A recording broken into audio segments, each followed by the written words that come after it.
முருகா சரணம்.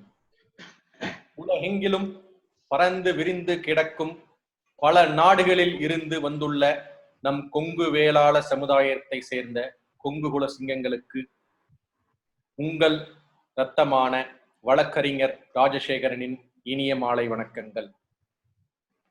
நமது குல குருக்கள் பேரூர் தவத்திரு மருதாசல அடிகளார் அவர்கள் பொற்பாதம் பணிந்தும், சிரவை ஆதீனம் தவத்திரு குமரகுருபர சுவாமிகள் அவர்களின் பொற்பாதங்களை பணிந்தும், எங்கெங்கிலும் உள்ள கொங்கு சொந்தங்களை இந்த ஜூம் ஆப் காணொளி வழியாக நாம் அனைவரும் இன்று ஒன்று கூடி இன்று 10வது நாளாக பயனுள்ள விஷயங்களை தெரிந்து கொள்வதற்கும் ஆன்மீகம் சம்பந்தப்பட்ட கேள்விகளை தெளிவு பெறுவதற்கும் வந்துள்ள அனைத்து கொங்கு சொந்தங்களையும் வருக வருக வருக என்று இரு கரம் கூப்பி வரவேற்கின்றேன்.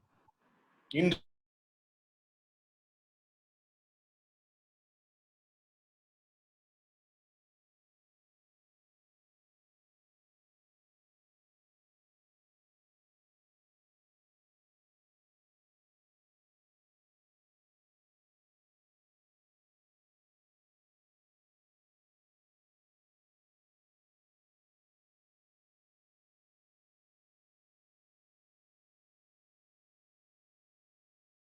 அக்கவுண்டன்ட் திரு அழகிரிசாமி மாமா அவர்களை வருமாறு பணிவுடன் கேட்டுக்கொள்கிறேன்.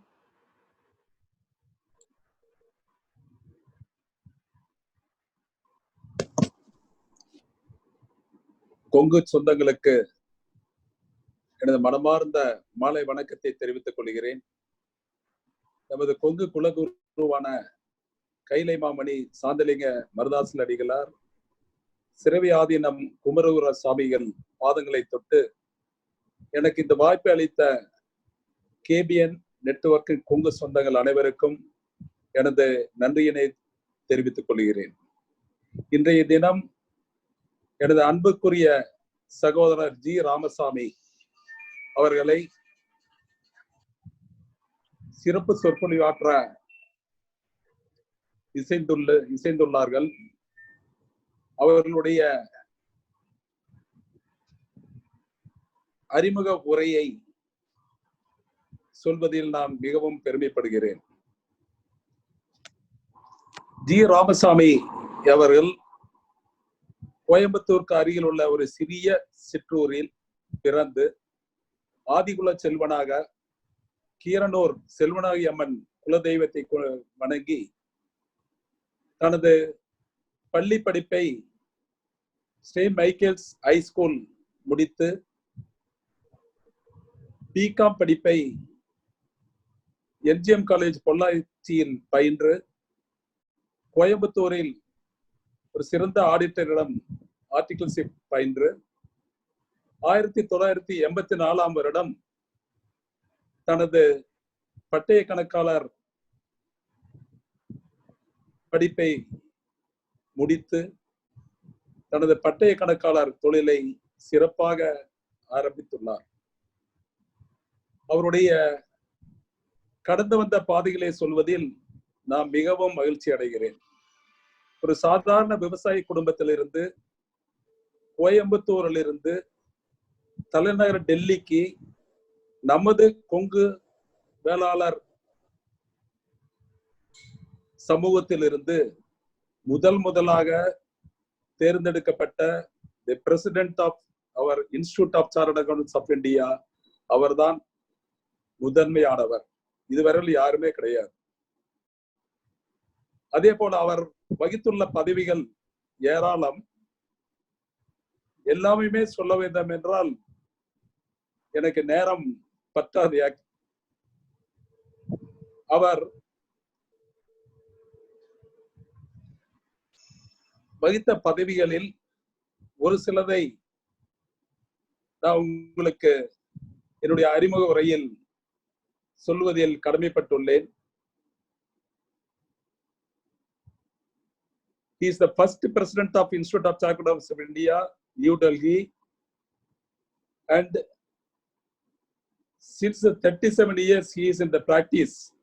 கோயம்புத்தூர்ல ஆடிட்டர் தொழில் செய்து வருகிறார். He is a fellow member of the Institute of Company Secretaries of India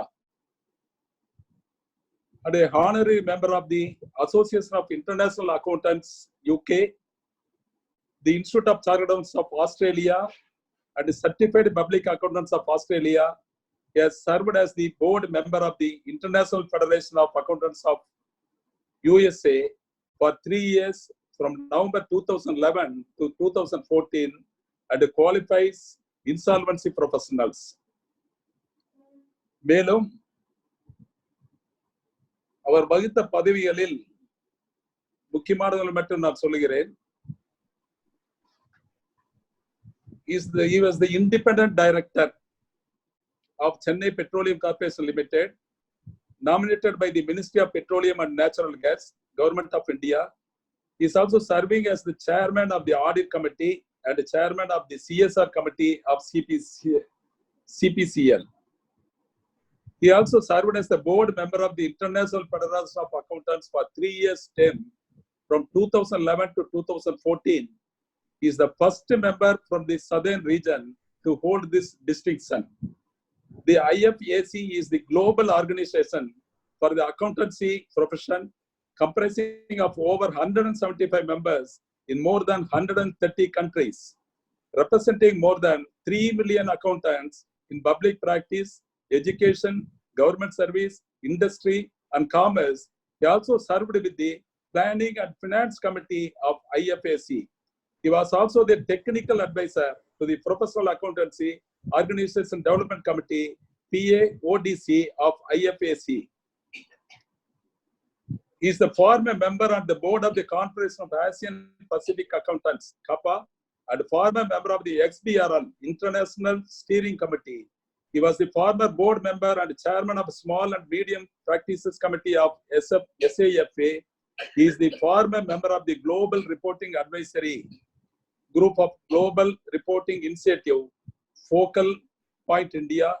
He has also served in the disciplinary committee of ICAI in various capacities as member and presiding officer of the board discipline under section 21A disciplinary committee of 21B disciplinary committee Satyam Bench under section 21B continuously for 7 and 2 years respectively.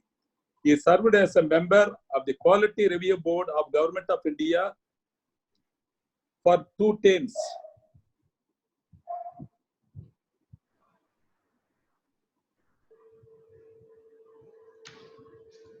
And he is a dynamic speaker with expertise on a wide range of subjects, and he is blessed with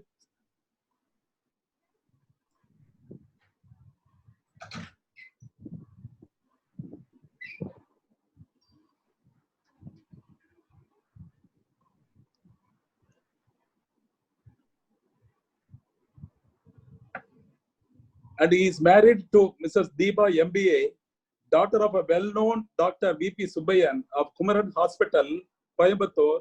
They have blessed with a son, Dr. Prahalad Ramaswamy. I am very, very happy to introduce our dynamic and young chartered accountant of G. Ramaswamy to our Kongu community and to the KBN network. And I thanks once again the entire team of KBN, the Rajasekhar and the president Dr. Manohar and the Tilak and the Ilanchalian and Selva Kumar for the entire teamwork. I welcome my close associate, my friend TR, to give a very good speech to all. You please listen to him. Thank you very much. மிக்க நன்றி. நமது இன்றைய சிறப்பு பேச்சாளர் அவர்களின் சிறப்புரையை தொடங்கும் முன் அவரை பற்றிய ஒரு சிறு காணொளி.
நடந்தால் உனக்கு மாலைகள் விழ வேண்டும்.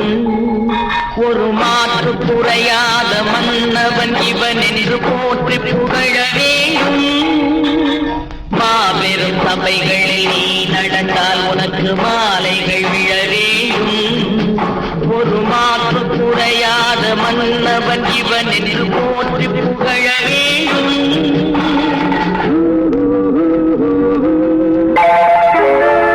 பதவி வரும் போது பணிவு வர வேண்டும், துணிவும் வர வேண்டும் தோழா. பாதை தவறாமல் பண்பு குறையாமல் பழகி வர வேண்டும் தோழா. அன்பே உன் அன்னை, அறிவே உன் தந்தை, உலகே உன் கோவில், ஒன்றே உன் தேவன். மூன்றெழுத்தில் என் மூச்சிருக்கும், அது முடிந்த பின்னாலும் பேச்சிருக்கும். உள்ளம் என்றொரு ஊர் இருக்கும், அந்த ஊருக்குள் எனக்கு ஒரு பேர் இருக்கும். கடமை அது கடமை,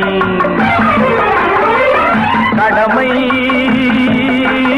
அது கடமை. நாள்தோறும் இங்கு பண்டிகை, நம் வானில் வான வேடிக்கை. இதுபோல சொந்தம் தந்ததா இறைவாவா நன்றி சொல்கிறோம். உனக்கேதும் சோகம் தோன்றினா இங்கே வா இன்பம் தருகிறோம். சரவெடி போல் சேர்ந்து நாம் சிரிக்கலாம், அதிரடியாய் வாழ்ந்துதான் காட்டலாம்.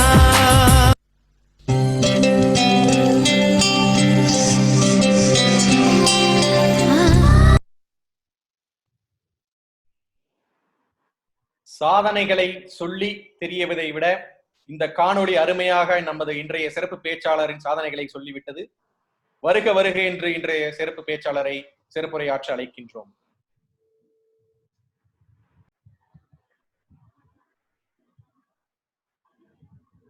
தவத்திரு சிரவை ஆதீன தவத்திரு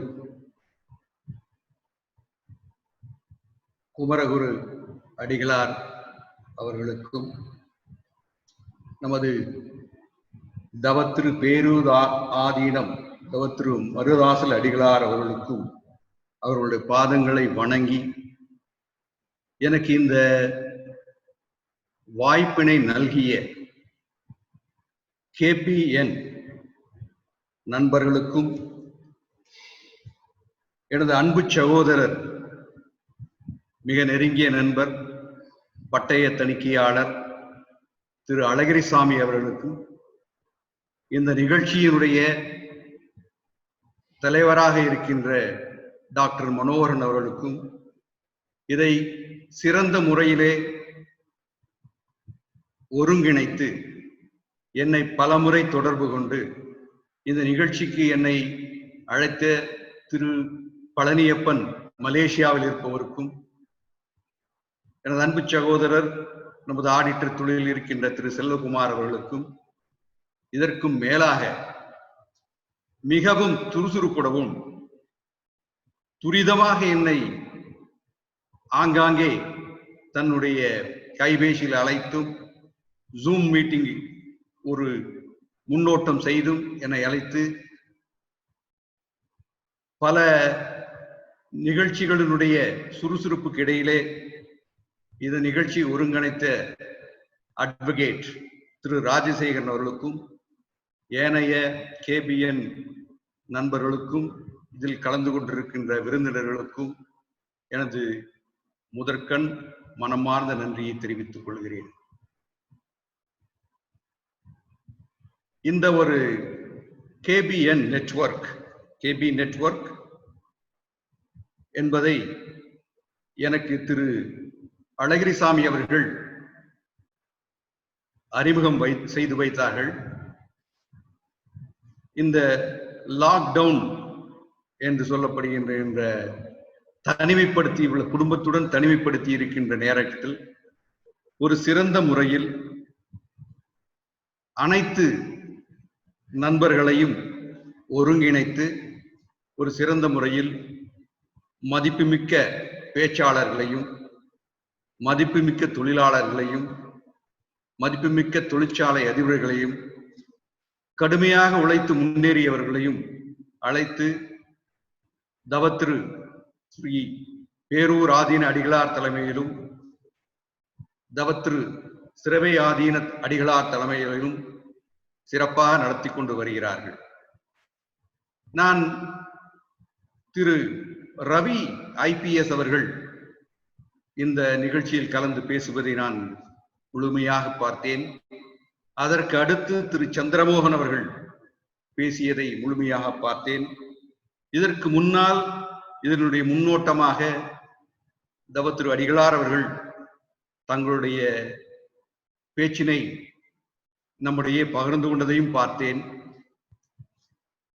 திரு மனோகரன் அவர்கள் இதனுடைய நோக்கங்கள், பணிகள், சோசியல் ஆப்ஜெக்டிவ் எல்லாம் எனக்கு எடுத்துரைத்தார்கள்.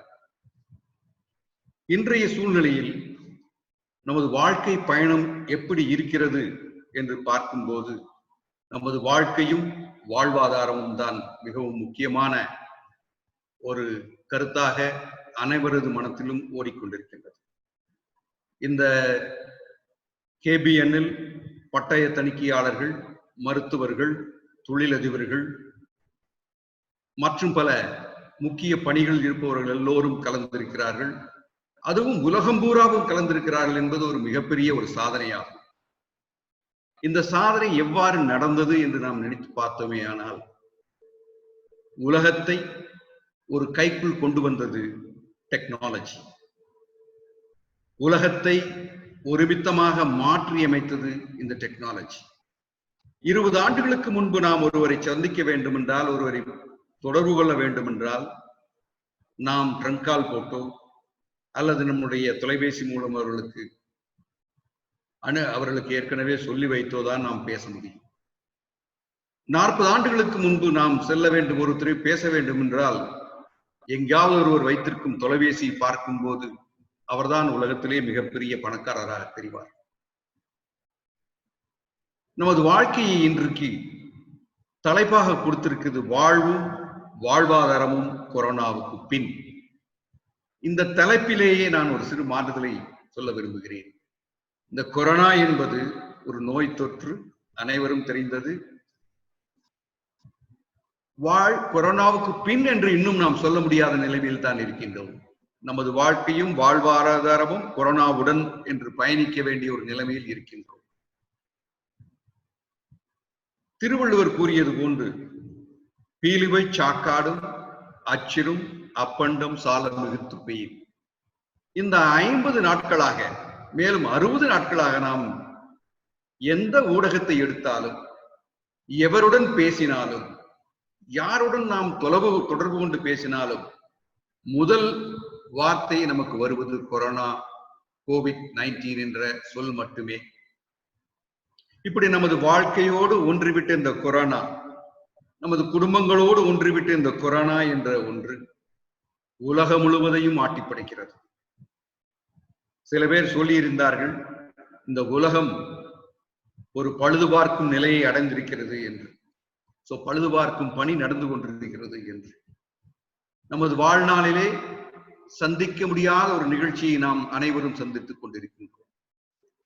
இந்த ஜெனரேஷன், இதற்கு அடுத்த ஜெனரேஷன் பாதி பேராவது இந்த கொரோனாவினுடைய தாக்கத்தை அறிந்து கொள்வார்கள், தெரிந்து கொள்வார்கள். உலகத்திலே ஊஹான் நாட்டு, இந்த சைனாவிலிருந்து வந்த இந்த கொரோனாவை பற்றி இன்று கூட பல வதந்திகள் உருவாகி கொண்டிருக்கின்றன, உலவிக் கொண்டு வருகின்றது.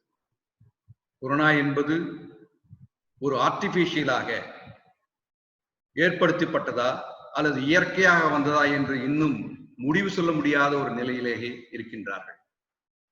இன்று கூட அமெரிக்காவினுடைய அந்த கடுமையான வார்த்தைகளுக்கு சைனா 1100 பக்க அறிக்கையை சமர்ப்பித்து, இந்த கொரோனாவை பற்றி நாங்கள் முன்னதாகவே தகவல் கொடுத்திருக்கின்றோம், இந்த கொரோனா என்பது ஒரு இயற்கையாக ஏற்பட்டது என்று சொல்லிக் கொண்டிருக்கின்றது. இந்த நிலையில் நமது நாட்டில் 60,000-70,000 பேருக்கு மேற்பட்டு இப்போது இந்த கொரோனா சிகிச்சையில் இருக்கிறார்கள். பல இடங்களில் இந்த தொற்று அதிகரித்துக் கொண்டே வருகிறது, பல இடங்களில் தொற்று குறைந்திருக்கிறது. நமது நாடு முதல் முறையாக இந்த லாக் அவுட் என்ற ஒரு நீண்ட ஒரு தனிமைப்படுத்துகின்ற ஒரு நிலைமையை நாம் சந்தித்திருக்கின்றோம். இதனுடைய சாதகங்கள் பாதகங்கள் நம் வாழ்வில் எவ்வாறு இருக்கின்றன, இந்த சாதக பாதகங்களால் நமது வாழ்வாதாரம் எவ்வாறு பாதிக்கப்படுகிறது என்று பார்க்க வேண்டும். கொரோனாவுக்கு முன்பாக இந்த லாக் அவுட் மார்ச் 22க்கு முன்னதாக, மேலும் ஜனவரி மாதத்திற்கு முன்னதாக, நீங்கள் அனைவரும் அறிவீர்கள், ஜனவரி மாதம் தை மாதத்தில் நடைபெற்றுகின்ற திருமண நிகழ்ச்சிகள், பல்வேறு நிகழ்ச்சிகளில் நாம் அனைவரும் கலந்து கொண்டோம். மனதில் எந்த விதமான பயம் இல்லாமல் தைரியமாக கலந்து கொண்டோம். அப்போது ஏற்படுகின்ற பொருளாதார விளைவுகளை நாம் சிந்தித்து பார்க்க வேண்டும். கொரோனாவுக்கு முன்பாக ஏற்படுகின்ற பொருளாதார நிலைமைகள் பொதுவாகவே இந்தியா முழுவதும் கடந்த 2 ஆண்டுகளாக பொருளாதார மந்த நிலையை நாம் சந்தித்து வந்தோம். பொருளாதார மந்த நிலையினால் பட்ஜெட் பிப்ரவரி 1ஆம் தேதி அன்று தாக்கல்பட்ட அந்த பட்ஜெட் மிகவும் நுட்பமாகவும் தயங்கிய முறையிலும் தயாரிக்கப்பட்டு பல்வேறு கருத்துக்களை ஏற்றுக்கொண்டு மாற்றங்களை விரும்பி ஏற்படுத்தியிருந்தார்கள். பல்வேறு திட்டங்களை அந்த பட்ஜெட்டில் நுழைத்திருந்தார்கள். அதற்கு முன்பாக நீங்க பார்த்தீர்களானால் ரிசர்வ் வங்கியிலிருந்து அதனுடைய ரிசர்வ் 1 லட்சம் கோடிக்கு மேலான அந்த ரிசர்வை நமது அரசாங்கம் ஏற்றுக்கொண்டது. பல்வேறு கிரிட்டிசிசம் வந்தாலும் கூட அந்த பணங்கள் அந்த டிவிடெண்டை வாங்கிவிட்டது. அதற்கு முன்னதாக சிற்று பின்னோக்கி சென்றேமானால் மக்களிடையே ஒரு பீதியை ஏற்படுத்தியது ஜிஎஸ்டி. 1 ஜூலை 2017 அன்று ஜிஎஸ்டியை இந்த நாட்டில் அறிமுகப்படுத்தினார்கள். அன்று முதல் இன்று வரை அந்த ஜிஎஸ்டியினுடைய தாக்கம் வெகுவாக தொழில் முனைவோர்களுக்கும் தங்களுடைய சேவைகளை செய்து கொண்டிருப்பவர்களுக்கும் ஒரு பெரும் பீதியை ஏற்படுத்தி இருந்தது. ஜிஎஸ்டி என்றது பல நேரங்களில் இந்த மாதிரி இருந்தாலும் அதனுடைய உண்மையான நோக்கம் ஒரே நாடு முழுவதும் ஒரு மாதிரியான ஒரே ஒருமுக வரியை கொண்டு வர வேண்டும். 1 நேஷன் 1 டாக்ஸ் என்ற ஒரு நல்ல ஒரு ஆத்மீகமான ஒரு முயற்சிக்காக கொண்டு வரப்பட்டது. இந்த ஜிஎஸ்டி திடீரென்று கொண்டு வருவது என்று யாரும் நினைக்க கூடாது. 1 ஜூலை என்று நாம் கொடுக்கப்பட்டாலும் இது ஒரு 10 ஆண்டுகளாக அந்த ஜிஎஸ்டியை பற்றி பல்வேறு அரசாங்கங்கள் பல்வேறு தரப்புகள் அதை எல்லாம் சிந்தித்து ஆராய்ச்சி செய்து நம்மளுடைய கான்ஸ்டிடியூஷன் நம்முடைய அரசியல் சாசனத்தில் மாற்றங்கள் ஏற்படுத்தி பின்புதான் இந்த சட்டத்தை கொண்டு வந்தார்கள். சிற்றுமோக்கி இன்னும் அதற்கு ஜிஎஸ்டியினுக்கு 1 வருடம் முன்னதாக சென்றேமே ஆனால் 6 மாதம் 1 வருடம் முன்னே சென்றேமானால் டிமானிட்டைசேஷன் நம்மளுடைய பணம் மதிப்பீட்டு மதிப்பிழப்பு நவம்பர் 8ஆம் தேதி அன்று நமது பாரத பிரதமர் அவர்கள் அறிவித்தார்கள். அவர்கள் அறிவித்த போது அதனுடைய நோக்கம் நாடு முழுவதும் ஒளித்து வைக்கப்பட்டிருக்கின்ற கருப்பு பணங்கள், நாடு முழுவதும் கணக்கில் காட்டாமல் இருக்கின்ற கருப்பு பணங்கள் முதலீட்டையெல்லாம் வெளியே கொண்டு வர வேண்டும். அவற்றையெல்லாம் நாம் மதிப்பிழக்க செய்யும் போது அவைகளெல்லாம் இந்த நாட்டின் வங்கி கணக்கிலே செலுத்தப்படும். கணக்கிலே முடங்கி கிடக்கின்ற பணங்கள் எல்லாம் நாட்டு மக்களுக்கு உபயோகமாகும் என்று கொண்டு வந்தார். சற்று பின்போக்குவோம். ஜன்தன் பேங்க் அக்கவுண்ட் என்று அனைவருக்கும் ஓபன் பை செய்தார்கள். அதன்படி நாடு முழுவதும் ஜன்தன் என்ற ஒரு கணக்குகள் தொடங்கப்பட்டன. பல்வேறு மக்கள் அதை தொடங்கினார்கள். அதன் கிளையாக இந்த வெளிநாட்டில் பதுக்கி வைத்திருந்த பணங்களை எல்லாம் இந்தியாவுக்குள் கொண்டு வர வேண்டும், இந்தியாவை சுபிட்சம் பெற வைக்க வேண்டும் என்று சொன்னார்கள். அதற்கான முயற்சிகளும் நடந்து கொண்டது. இவ்வாறு இந்த 2014, 15, 16, 17 இந்த நாடுகளில் இந்த வருடங்களில் எல்லாம் பல்வேறு ரிஃபார்ம்ஸ், மாற்றங்கள் இந்த நாட்டில் நடந்து கொண்டே இருந்தன. இந்த மாற்றங்கள் சில நேரங்களில் தொழில்துறையிலுடைய தாக்கங்களை ஏற்படுத்தியது, தொழில்துறையை விரிவுபடுத்தியது. ஃபாரின் டைரக்ட் இன்வெஸ்ட்மெண்ட் என்று சொல்ல வழியிலே வெளிநாட்டுகளிலிருந்து இங்கு இந்தியாவில் முதலீடு செய்பவர்களுக்கு நிறையவே இங்க வழிவகுத்து கொடுத்தார்கள். நிறைய முதலீடுகள் இந்தியாவுக்கு வந்தன. அதே போல் ஈஸ் ஆஃப் டூயிங் பிசினஸ், இந்தியாவில் தொழில் புரிவதற்கு ஒரு தகுதியான எளிமையான முயற்சியை ஏற்படுத்த வேண்டும் என்று நினைத்தார். ஈஸ் ஆஃப் டூயிங் பிசினஸ் என்ற இண்டெக்ஸ் இப்போது நாம் 63வது இடத்தில் இருந்து கொண்டிருக்கிறோம் அகில இந்திய அளவில். முன்பு மிகவும் கீழ் நிலையில் இருந்தது. இப்போது நம்முடைய ஈஸ் ஆஃப் டூயிங் பிசினஸ் என்பது மேல்நிலைக்கு வந்தது. நமது இந்திய பொருளாதாரம் 5வது பெரிய பொருளாதாரம் இந்த உலகத்தன்மையில். நம்ம இந்தியாவினுடைய பர்ச்சேசிங் பவர் என்று சொல்லக்கூடியது 3வது நிலைமையில் இருக்கின்றோம். இந்திய பொருளாதாரம் வலிமையானது, ஏற்றுக்கொள்ளக்கூடியது, எல்லா உலக மக்களும் அறிந்து கொள்ளக்கூடிய வகையிலே இந்திய பொருளாதாரம் இருக்கின்றது. இந்த இந்திய பொருளாதாரம் முன்னேற்ற பாதையில் சென்று கொண்டிருக்கும் போது வங்கிகள் பல முறை தங்களுடைய வங்கி கணக்கில் வங்கியில் வாங்கிய கடனை செலுத்த முடியாதவர்கள் மீது கடுமையான நடவடிக்கைகள் எடுத்து வந்தார்கள். அவ்வாறு கடுமையான நடவடிக்கைகள் எடுத்து வரும்போது அவர்களால் எந்த முறையிலும் இந்த சட்டங்களின் மூலமாக வரி அந்த பணங்களை எல்லாம் வசூல் பண்ண முடியவில்லை. சர்ஃபாசி ஆக்ட் என்று இருந்தது. BAFR, board of reconstructions, financial reconstruction, இந்த BAFR என்ற கம்பெனிகளுடைய வாங்கிய கடன்களை எல்லாம் அந்த போர்டில் போய் அவர்கள் செய்யலாம். இப்படி பல்வேறு முறையில் டெட் ரிகவரி ட்ரைபியூனல் அப்படின்னு சொல்லிட்டு அந்த மாதிரி எல்லாம் இந்த பல்வேறு வராக்கடன்களை வசூலிக்கும்படி கொண்டு வந்திருந்தார்கள்.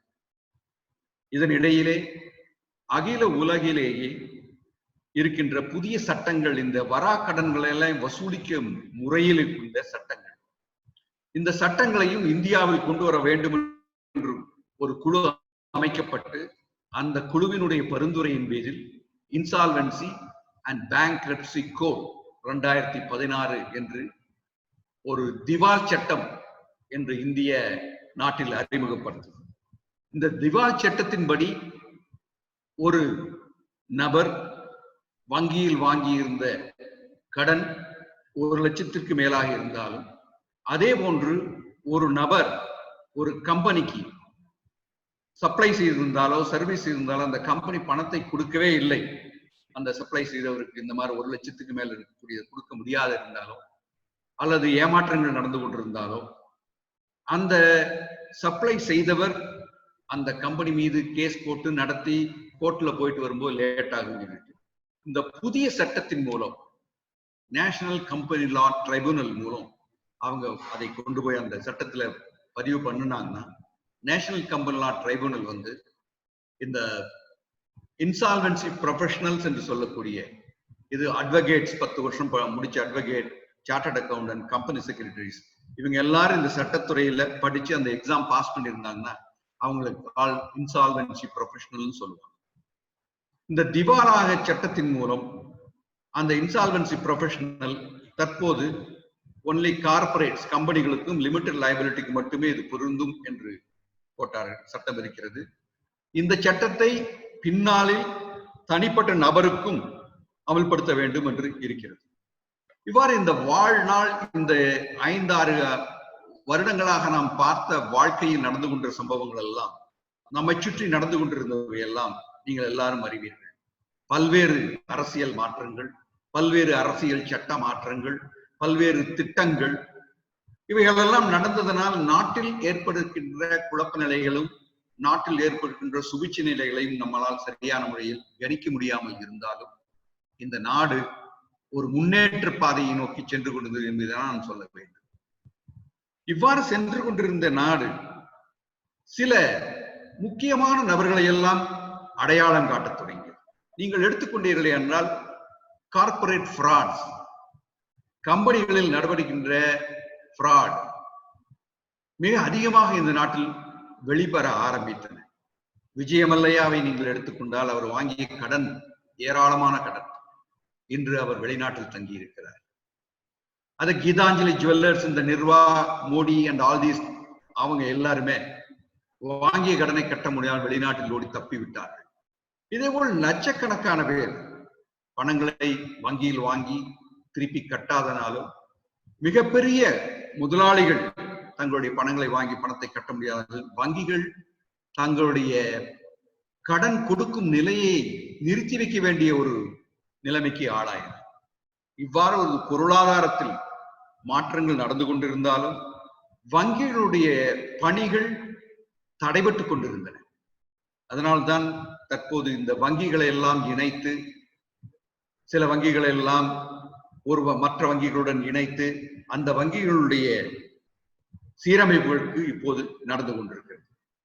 இந்த நிலையில்தான் நாம் சந்திக்கின்ற இந்த கொரோனா என்றது வந்திருக்கிறது. பல்வேறு வகையான திட்டங்கள் தீட்டப்பட்டு மருத்துவம், கல்வி, பொருளாதார முன்னேற்றம் என்பவை கொண்டு வருகின்ற நேரத்திலே நீங்கள் எடுத்து இன்று அகில உலகிலேயே 3வது இடத்தில் ஸ்டார்ட் அப் என்று சொல்லப்படுகின்ற கம்பெனிகள் இந்தியாவில் தான் ஆரம்பிக்கப்பட்டுள்ளன.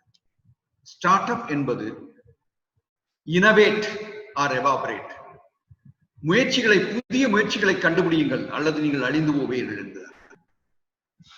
புதிய இனோவேஷன்ஸ் என்று சொல்லப்படுகின்றது ஸ்டார்ட் அப். ஒருவர் வசதியே இருக்காதவருக்கு, ஆனால் அவருடைய திட்டங்கள் ஐஐஎம், ஐஐடி, டெக்னாலஜி படித்தவர்கள் மாணவர்கள் அவர்கள் பணிகளை ஆரம்பிக்கும் போது அவர்களுக்கு திட்டங்கள் இருக்கும், அவர்களிடம் பணம் இருக்காது முதலீடு செய்வது.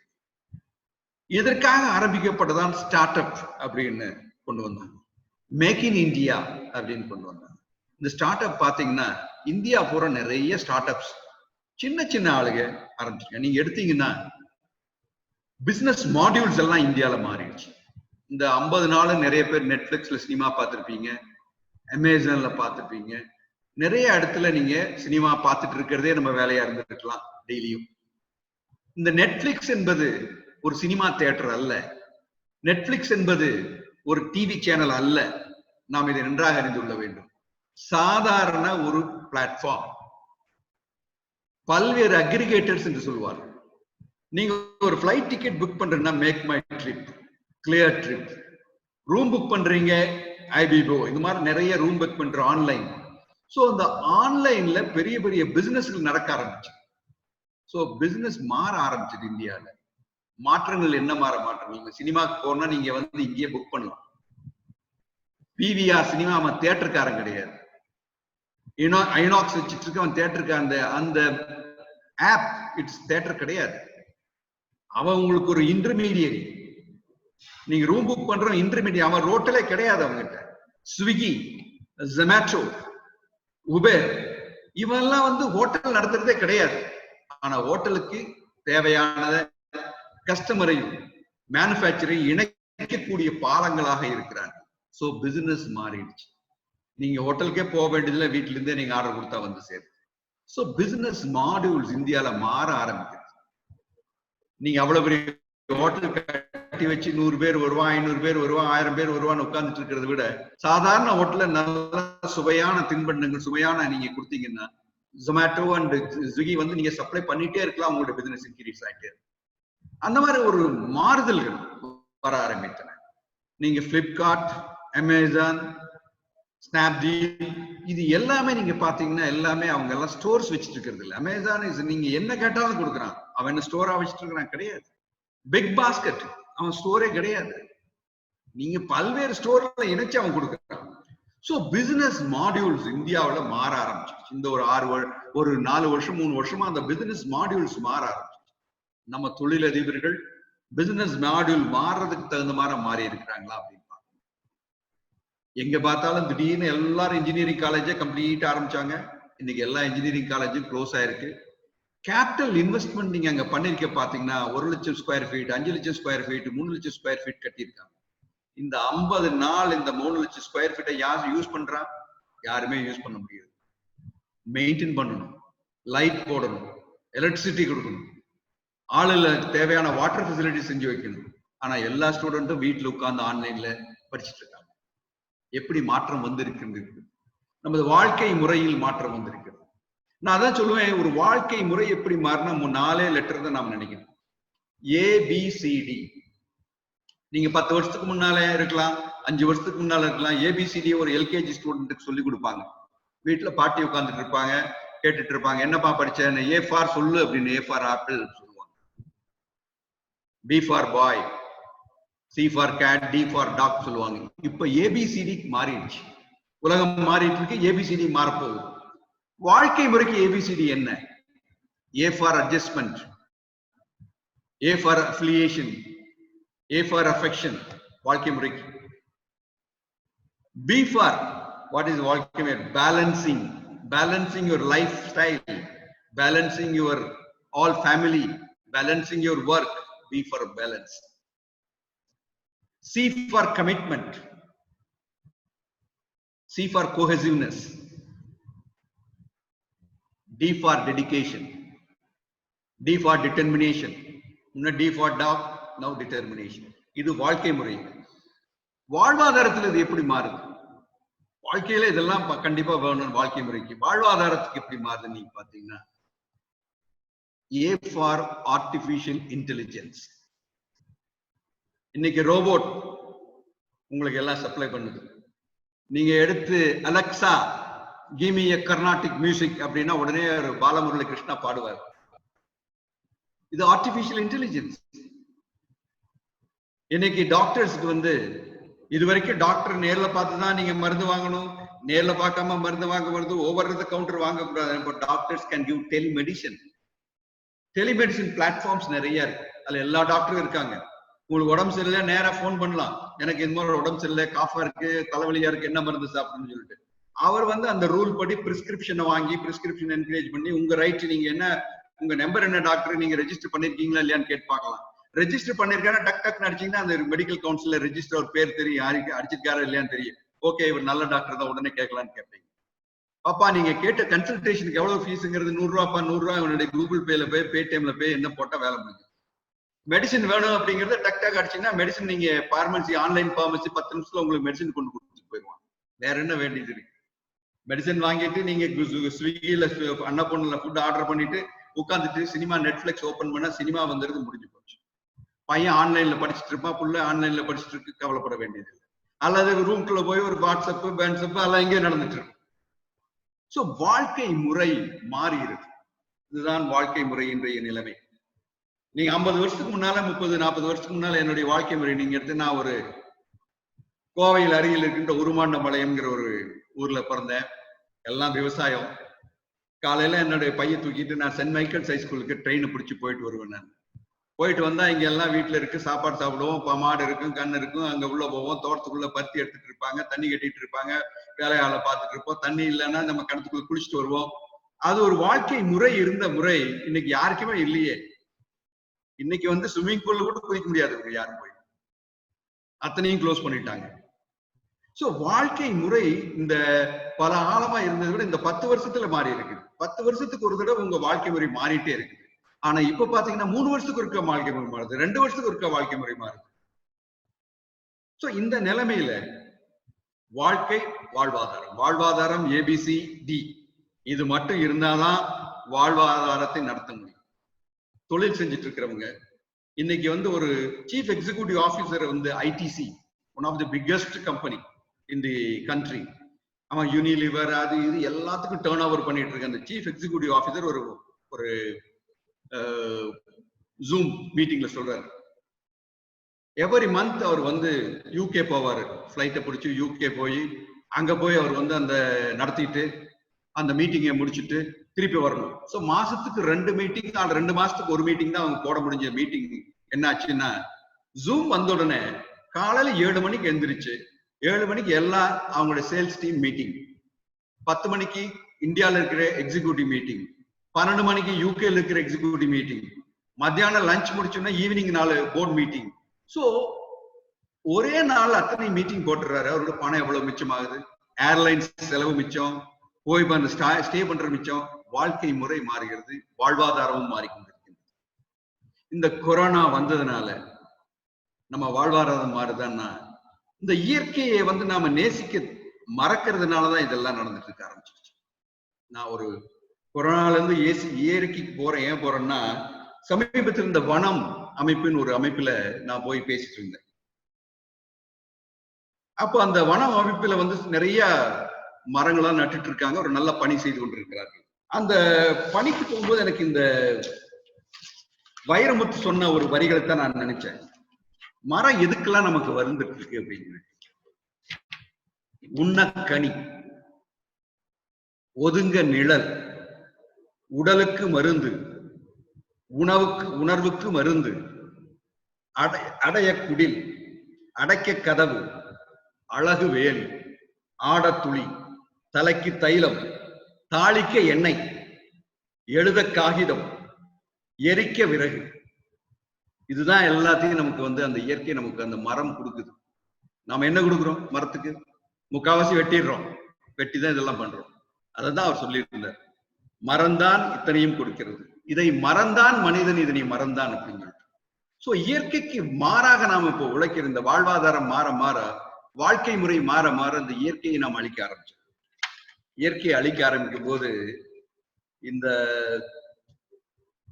கொரோனா வார்டு பத்தி ஒருத்தர் சொல்லியிருந்தார், மருத்துவமனையின் தாழ்வாரங்கள் மருந்து வாசனையோடு மரண வாசனையும் வீசுகிறது என்று.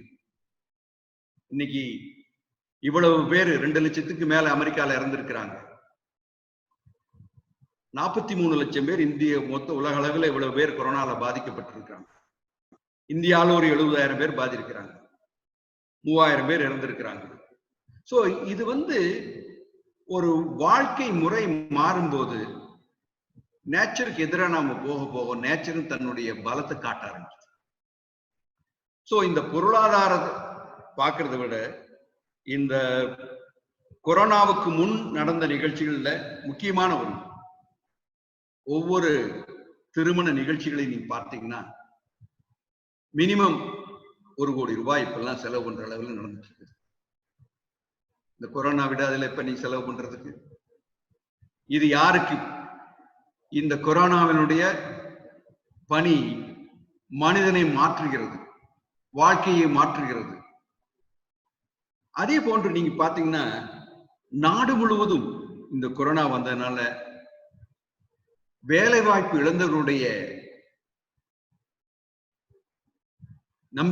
எண்ணிக்கை அதிகமாயிட்டே இருக்கு. சிறு குறு தொழில் செய்து கொண்டிருப்பவர்கள் நலிந்து போகக்கூடிய நிலைமையை செய்து கொண்டிருக்கின்றார்கள். நாடு முழுவதும் எந்த விதமான பாகுபாடு இல்லாமல் வெளி மாநிலம் இருந்து இந்த மாநிலத்திலும், இந்த மாநிலத்தில் வெளி மாநிலத்திலும் வேலை செய்து கொண்டிருந்த தொழிலாளர்கள் இன்று வேலை வாய்ப்பு இழந்து நிற்கிறார்கள்.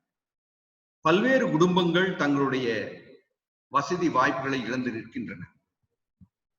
இந்த மாதிரி இருக்கின்ற இந்த ஒரு நிலைமைக்கு நம்மளை இந்த கொரோனா கொண்டு வந்திருக்கிறது என்றால், நம்முடைய எக்கானமி நீங்க எப்படி இருக்கும் அப்படின்னு நினைச்சீங்கன்னா, 1980 நம்மளுடைய எக்கானமி 13வது லார்ஜஸ்ட் எக்கானமியா இந்த வேர்ல்ட் லெவல்ல இருந்தது. இந்த 2020 5வது லார்ஜஸ்ட் எக்கானமியா நாம் இருக்கோம். நம்முடைய ஸ்ட்ரென்த் என்ன இருக்கு இந்த கண்ட்ரில? நம்மளுடைய ஸ்ட்ரென்த் பாத்தீங்கன்னா younger populations of less than 29 years தான் நம்முடைய ஸ்ட்ரென்த். நிறைய நம்முடைய கன்சிடரேஷன்ல பாத்தீங்கன்னா அவங்க தான் இருக்கிறாங்க. லிமிட்டெட் டிபெண்டன்ஸ் ஆன் இம்போர்ட் நம்ம கொஞ்சம் லிமிட்டடா தான் நம்ம டிபெண்ட் பண்ணிட்டு இருக்கோம், நிறைய பண்றது இல்ல. ஹை சேவிங் ரேட் இருக்கு, thriving democracy, very strong democracy இருக்கு. வாஸ்ட் கோஸ்ட் லைன் கம்பேர் பண்றதெல்லாம் மற்ற கண்ட்ரி கம்பேர் பண்ணும்போது 3 பகுதியிலையும் நமக்கு கடல் சூழ்ந்த பகுதி இந்தியாவுக்கு மட்டும்தான் இருக்குது. வாஸ்ட் கோஸ்டல் லைன் இருக்குது. எங்க வேணாலும் நம்முடைய ஷிப் போர்ட்டுகள் எல்லாம் இம்ப்ரூவ் பண்ணலாம், செய்யலாம். அந்த மாதிரி வசதிகள் இருக்கு. டிஜிட்டலைசேஷன், நம்முடைய மக்கள் யங்ஸ்டர்ஸ் அத்தனை பேர் இந்த டிஜிட்டலைசேஷன்ல நம்பர் 1 இருக்கிறாங்க. சாஃப்ட்வேர் கம்பெனி அப்படின்னா இந்தியா தான். இந்த வேர்ல்ட் லெவல்ல நீங்க சிலிகான் வேலி பாத்தீங்கன்னா எல்லாம் இந்தியன்ஸ் தான் எல்லாருமே ஆக்குபை பண்றாங்க. என்னென்ன நமக்கு வீக்னஸ் இருக்குதுன்னா, இந்த சாஃப்ட்வேர் கம்பெனிக்கான ஐடி இன்ஃப்ராஸ்ட்ரக்சர் நம்ம கிட்ட ரொம்ப குறைவா இருக்கு. இந்த ஈஸ் ஆஃப் டூயிங் பிசினஸ் சொல்றது உலக அளவில் நாம் 63வது இடத்துல இருக்கு, ரொம்ப குறைவா இருக்கு. மற்ற நாடுகள்லாம் நம்மளை விட ஈஸியா இருக்கு. ஒருத்தர் தொழில் ஆரம்பிக்கிறதுக்கு இந்தியாவுக்குள்ள வந்தா என்னென்ன சிரமம் படுகிறார் அப்படிங்கிறதெல்லாம் உங்களுக்கு எல்லாத்துக்கும் நல்லாவே தெரியும். நான் சொல்லவே வேண்டியதில்லை. ஒரு கம்பெனி இன்னைக்கு 1000 கம்பெனி சைனால இருந்து இந்தியாவுக்கு வர்றான்னு சொல்றாங்க, வந்து ஓபன் பண்றாங்க. வர்ற வழியில பாதி பேரை வியட்நாம் போயிடுறான், பாதி பேர் சிங்கப்பூர் போயிடுறான், ஜப்பான் போயிடுறான், இந்த மாதிரி போயிடுறான். வேற இடத்துக்கு போற reason ease of doing business கொஞ்சம் குறைஞ்சு போச்சு.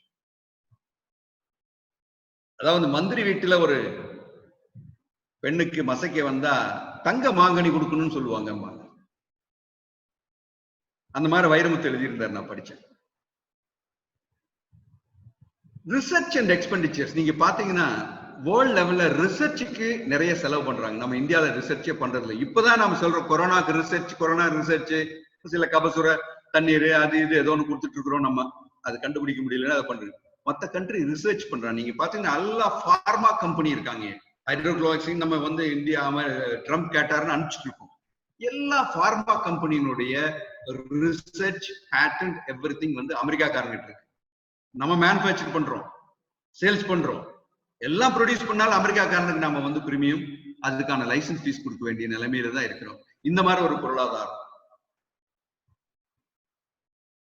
ஸ்கில் டெவலப்மெண்ட் நம்ம இந்தியாவில ரொம்ப குறைவாயிட்டு. இப்ப நீங்க பாத்தீங்கன்னா நிறைய பிகாம் படிச்சவங்க, பிஇ படிச்சவங்க, இவ்வளவு காலேஜஸ் இருந்து வெளியில வந்தா கூட அந்த ஸ்கில் டெவலப்மெண்ட் நம்மளால இருக்கிறது. அந்த ஸ்கில் டெவலப்மெண்ட் ஆக்டிவிட்டிஸ் ரொம்ப குறைவா இருக்கிறதுனாலதான் நம்ம யங்ஸ்டர்ஸ்னால ஃபிட் இன் பண்ண முடியாம ஒரு நிலைமையில். சோ அந்த வாழ்வை பார்த்தீங்கன்னா, வாழ்வாதாரத்தையும் பாத்தீங்கன்னா, வாழ்வு நீங்க குவாலிஃபைடு என்ஜினியர், வாழ்வாதாரமே கிடையாது. Because you are not fit for the engineering processes. You are not fit for a skilled person for that. நீங்க ஒரு கம்பெனிக்கு போனீங்கன்னா எனக்கு டிஎம்இ படிச்ச போதும்பா, பிஇ படிச்ச வேண்டாம்னு சொல்றாங்க. ஏன்னா டிஎம்இ அவனால் பண்ண முடியும், ஸ்கில் டெவலப் பண்ணிக்கலாம். ஸோ அந்த மாதிரி ஒரு வீக்னஸஸ். இந்த வீக்னஸ்ல கூட நமக்கு என்ன ஆப்பர்ச்சுனிட்டிஸ்?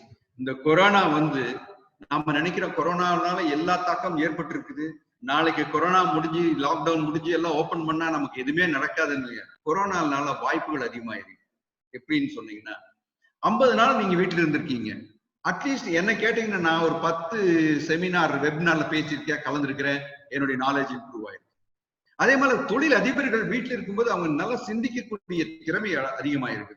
காலையில இருந்து சாப்பாட்டு கட்டு மில்லுக்கு போவாங்க, மில்லுல இருந்து கடைக்கு போவாங்க, அல்லது ஒரு இன்ஜினியரிங் ஒர்க் ஷாப் போவாங்க, லேபர் கூட பேசுவாங்க, மேனேஜரோட பேசுவாங்க, ஃபாரின் ட்ரிப் போயிட்டு இப்படி போயிட்டு இருந்தவங்க எல்லாருமே இன்னைக்கு வீட்டுல உட்கார்ந்து சிந்தனையை கொஞ்சம் செதுக்கி இருக்கிறாங்க. எனக்கு தெரிஞ்சு ஒரு 75% மக்கள் தங்களுடைய சிந்தனைகளை மாற்றி இருக்கிறார்கள். ஒரு கூட்டு குடும்பம்னா என்ன, ஒரு வயோதிகருக்கு என்ன. இன்னைக்கு பாத்தீங்கன்னா 20% நம்ம இந்தியாவுடைய மக்கள் தொகையில வயோதிகமானவர்கள் இருக்கிறார்கள். ரவி சொன்னாரு, ரொம்ப நல்லா சொன்னாரு. அது மாதிரி நிறைய வந்து ஒரு அபியூஸ்மெண்ட், ஹராஸ்மெண்ட் எல்லாம் ஃபேமிலியில வந்திருக்கு. இதெல்லாம் common. It has to be happened in that. நீங்க அது நடந்து அதெல்லாம் செட்டில்மெண்ட் வருதுதான் இப்ப வரப்போகுது. மிகவும் தெளிவா நம்ம நினைச்சோம்னா சிறந்த ஃபேமிலிகள் எல்லாம் இப்ப நல்லா உட்கார்ந்து பேசி அவங்களுக்குள்ள இருக்கு. இதனுடைய லாக்டவுன் பீரியட்ல முக்கியமான பணிகள் எல்லாம் சில பேர் செஞ்சிருக்கிறாங்க. அவங்க ஃபேமிலிக்குள்ள பார்ட்டிஷன்ஸ் நல்லபடியா பண்ணியிருக்காங்க. பேச்சுவார்த்தை நடந்திருக்குது. அவங்களுக்குள்ள யார் யார் என்னென்ன பண்ணணுங்கிறது கூட ஒரு தெரிஞ்சு வச்சிருக்காங்க. புதிய கம்பெனிகள் ஆரம்பிக்கலாமான்னு நினைச்சு பார்த்திருக்கிறாங்க.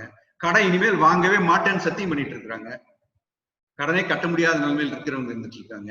ஸோ ரீஸ்ட்ரக்சரிங் என்ன பண்ணணுங்கிறது இந்த மாதிரி எல்லாம் நடந்துச்சு. So opportunities, the economic global slow எல்லாம் என்ன நினைக்கிறாங்க, அமெரிக்காவும் சரி மற்ற கண்ட்ரியும் சரி, நான் சைனா கூட நான் பிசினஸே பண்ண மாட்டேங்கிறாங்க. ஸோ அவங்களுக்கு அடுத்த ஆப்பர்ச்சுனிட்டி இந்தியா தான் ஓப்பனிங். ஸோ மோஸ்ட் நல்ல ஆப்பர்ச்சுனிட்டிஸ் எல்லாம் வந்துட்டு இருக்குதுங்க. ஸோ பார்ட்னர்ஷிப் நிறைய போடலாம். Large scale MSME, small and medium வந்து இப்ப வந்து நிறைய ஃபெசிலிட்டிஸ் கொடுக்க போறாங்க. இப்ப கொடுத்துருக்காங்க. அதாவது நீ பணம் கட்டிட்டு இருந்தீங்கன்னா உன்னுடைய இஎம்ஐ இப்ப கட்ட வேண்டாம், அப் டு 31st May வரைக்கும் உங்களுக்கு தள்ளி போகலாம் அப்படின்னு 3 மாசத்துக்கு இஎம்ஐ கட்ட வேண்டாம். உங்க ஜிஎஸ்டி ரிட்டர்ன் 30th June வரைக்கும் போகலாம், டிடிஎஸ் 30th June போகலாம். உங்களுடைய இன்வெஸ்ட்மெண்ட் நீங்க ஏதாவது இன்சூரன்ஸ் பாலிசி போடணுமா, ஒரு வேற ஏதாவது பெனிஃபிட் வேணும், அப் டு 30th June வரைக்கும் போங்க. இந்த மாதிரி எல்லாம் போகும்போது உங்களுக்கு ஆட்டோமேட்டிக்கா உங்களுடைய பணிகள்லாம் உங்களுக்கு அந்த ஓரளவுக்கு எம்எஸ்எம்இ வந்து காப்பாற்றலாம். எம்எஸ்எம்இ நிறைய கேட்கறாங்க. அவங்க இஎஸ்ஐ பெனிஃபிட் எல்லாம் நான் வந்து நாங்க எப்படி கட்டுறது, கவர்மெண்டே கட்டணும்னு சொல்றாங்க. சோ எம்எஸ்எம்இ அவங்களுடைய ஸ்ட்ரென்த் அண்ட் வீக்னஸ் இன்னைக்கு தான் தெரிஞ்சிருக்காங்க. இது வரைக்கும் ஆர்டர் வரும், ஒர்க் பண்ணுவோம், ரொட்டேட் ஆயிட்டு இருக்கும் ஃபண்ட்ஸ்.